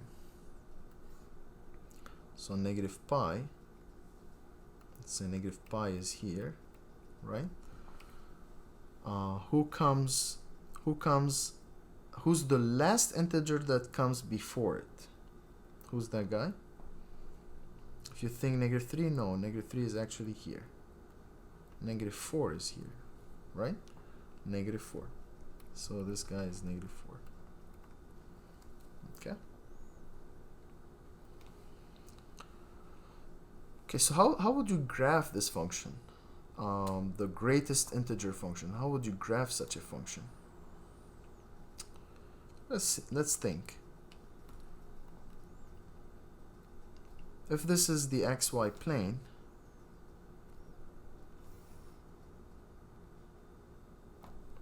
okay, and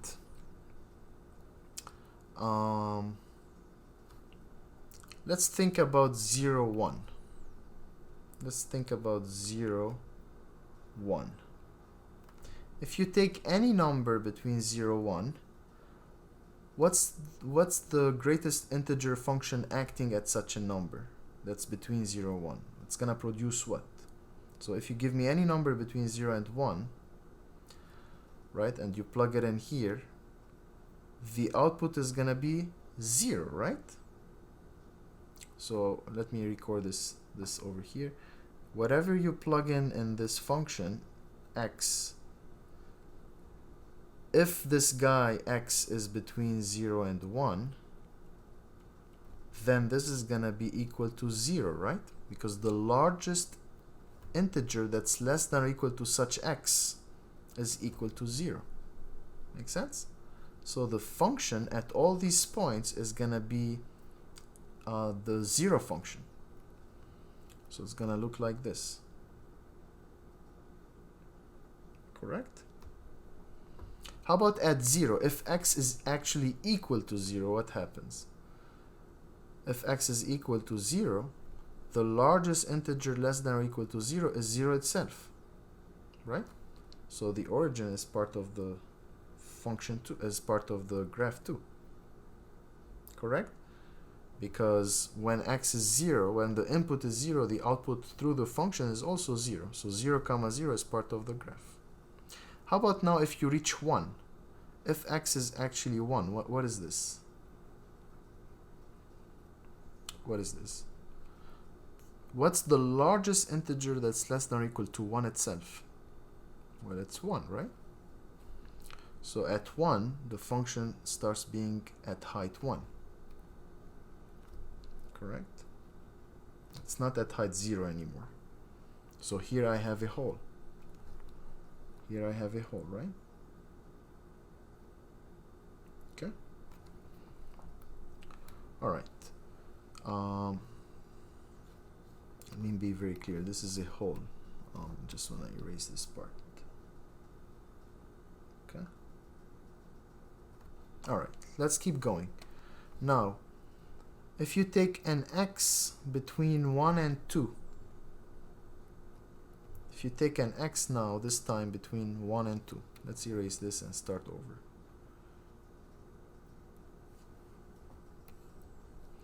if x now is between 1 and 2, what is this guy then? What's the largest integer less than or equal to such a guy x? And such an x is between 1 and 2, right? If x is between 1 and 2, what's the largest integer that's less than or equal to this x? Like if x is 1.1, for example, who's that? That guy is 1, correct? So any guy who's any input that's between 1 and 2, including 1 excluding 2, its output is gonna be 1. So the function is gonna be at height 1 for those inputs, right? At height 1, correct? Let me try it again. So maybe here is better. Okay. What happens at 2 itself? Well, at 2, if you plug in 2, this becomes, what's the largest integer less than or equal to 2? It's 2 itself. So now the function is going to make a jump all the way to height 2, correct? Which means it's going to have a hole right there. Which means it's going to have a hole right there, right? Okay. Again, this is a hole. Okay. All right. And so on and so forth. So the function is going to jump at integer. It's going to make a 1 unit jump at those integers. Correct? So it's going to look like a step function at the end of the day. So the next jump is going to be at 3, right?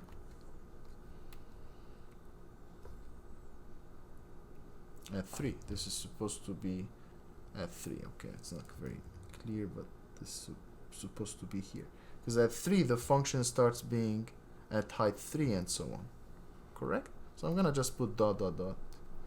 Because this function keeps going like this forever. It looks like steps. Okay? And similarly here, if you go between -1 and 0, let's say, if you input any number between -1 and 0, including -1, you're going to find the output to be -1. Right? And then the function is going to make a jump at 0. It's going to make a jump at 0, so it's going to have a hole here, make a jump there, right? And this depth is at -1, and so on and so forth. So it's going to keep going like this on this side too. It looks like steps at the end of the day. Okay, so this is the graph of the greatest integer function. Alright, let's now go to the last two concepts in this section. And here I took a picture of the book. Let's read this. Intervals of increasing, decreasing, and constant behavior. So suppose that I is an interval containing or contained within the domain of a function f. We say that the function f is increasing. This is the geometrical aspect.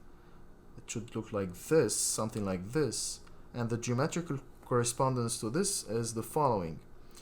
If x1 and x2 are two elements in the domain or in the interval I, so that x1 is less than x2, so if x1 is smaller than x2, their images under the function f are going to also follow the same dominance, right? What used to be smaller is going to remain smaller. So x1, its image, f of x1, is going to be smaller than the image of x2. Okay? So such a function is called increasing. And it has a shape like this. So smaller inputs correspond to smaller outputs. Decreasing, it's the other way. Smaller inputs are going to correspond to bigger outputs, right? Because if, I mean, take a look. If this is this is a decreasing function, x1 smaller than x2, the image of f of x1, sorry, the image of x1 under the function f, which is f of x1, it's this height, is going to be smaller than the image of x2 under the function f, which is this height. Okay? So decreasing functions reverses the order, So the images, the order of the images is reversed, but increasing preserves the order. So what used to be smaller remains smaller. For decreasing, what used to be smaller now becomes bigger. Okay, and constant function, a constant function is a function that's stationary, which means if you take two distinct x1 and x2, then their images are going to be the same. Okay, let's take an example from the book. Let's look at number 90 on page 212. So the question is, use interval notation to write the intervals over which f is increasing, decreasing, and constant. So let's take this picture with us to the notes. So that's number 90. Let's blow it up a little more. Okay, so where is the function for part A? For part A, the question was about increasing, right? Where is the function increasing? Which part is increasing? Don't forget what increasing means. It means that smaller inputs correspond to smaller outputs, right? This is the piece, right? This right there.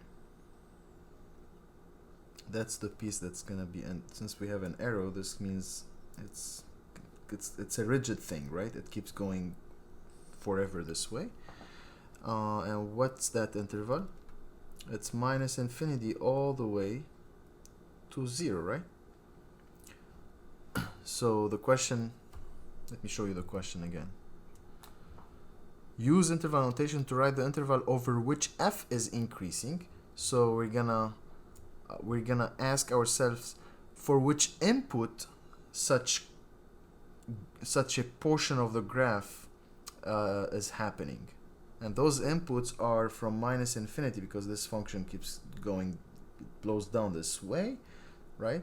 So all these inputs from minus infinity all the way to 0, right? And once it goes through 0 and passes it, the function starts decreasing. It starts going down, right? So that's gonna be minus infinity all the way to 0. Correct? How about part B? Part B is about decreasing. Decreasing, that's the decreasing part, right? And to which inputs this piece corresponds? Those guys from 0 to 1, right? From 0 to 1. And lastly, part C, which is the constant part. That's the constant part, right? And you have a hole here. So to which x this corresponds? Corresponds to all these guys. So from 1 to 4.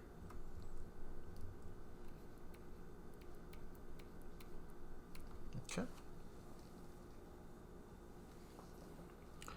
All right. How about 96?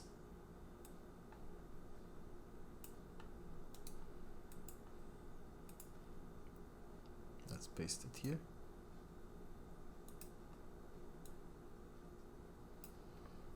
So how about 96? Part A, which is the increasing part. Which part of this is increasing? There's no piece of it which is increasing, right? So the function is not increasing. So the function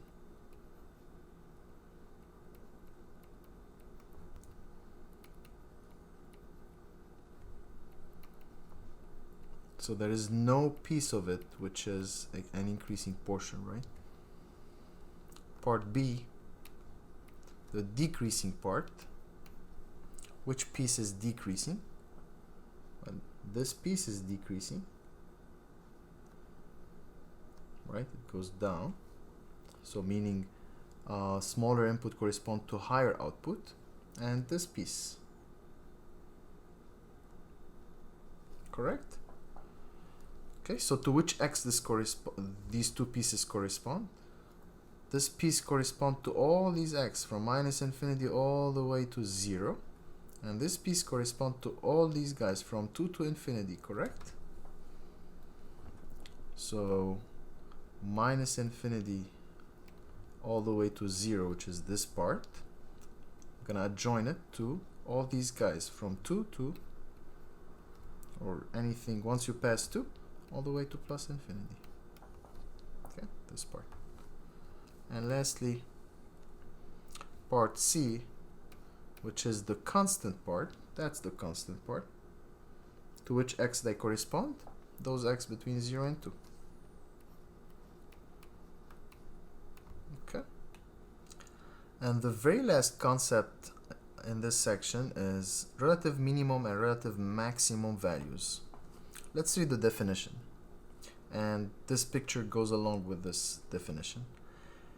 So f of a, we're talking about f of a, which is this height, right?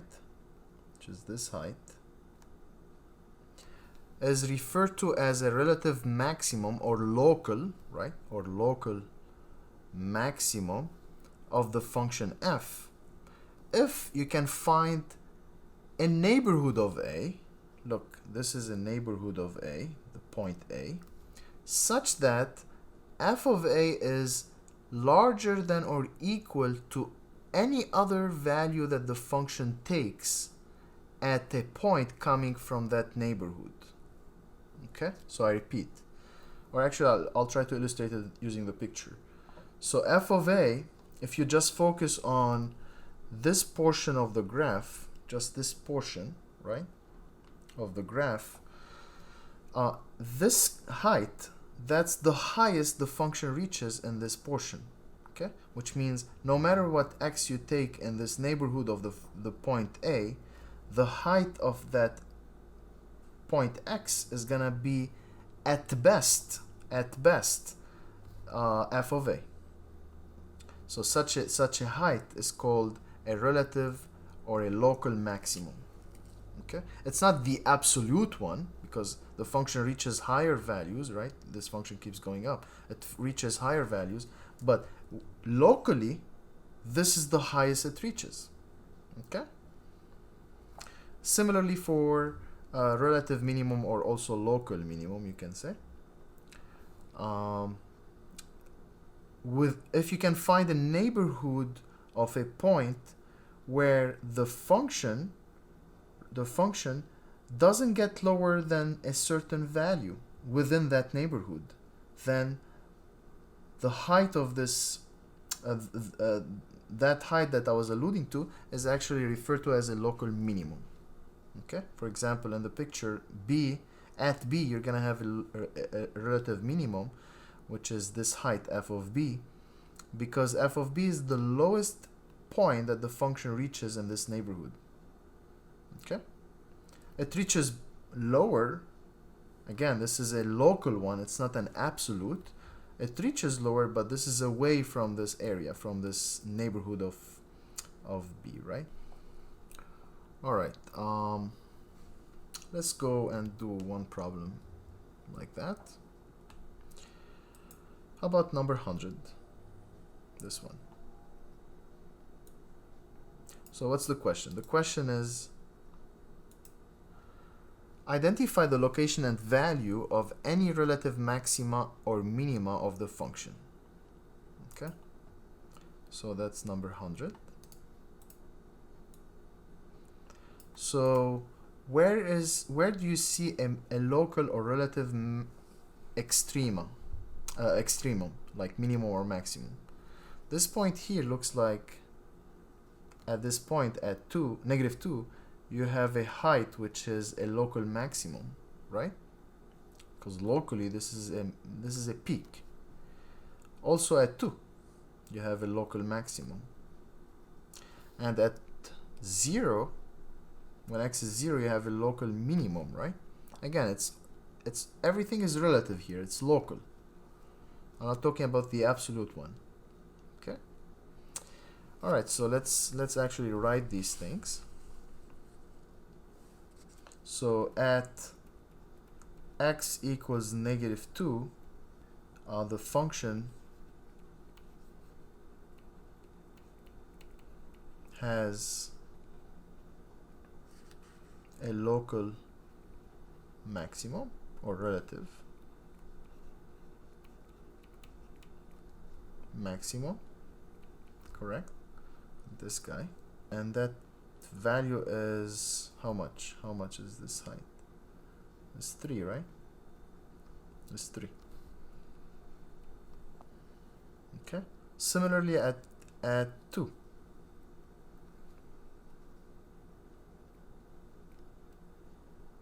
Same thing. The function has a relative maximum of 3. Okay. How about for local minimum? This happens when x is 0, right? So at x equals 0, the function has a local or relative minimum of how much? What's this height? This is a 1, right? Okay. And there are no other local minimum or maximum, right? Because, for example, this point, this is not neither maximum nor a minimum, because there are points in its neighborhood that are bigger, and there are points in its neighborhood that are smaller, correct? So this is neither relative maximum nor relative minimum, and any other point is very similar to that, right? Such a point, let's say, which is here, this is, you don't have a local maximum or a local minimum here, because there are points around it in this neighborhood that are smaller and there are bigger, right? So this point here, there's no relative extrema or extremum that happens. Okay. All right, so this completes this section.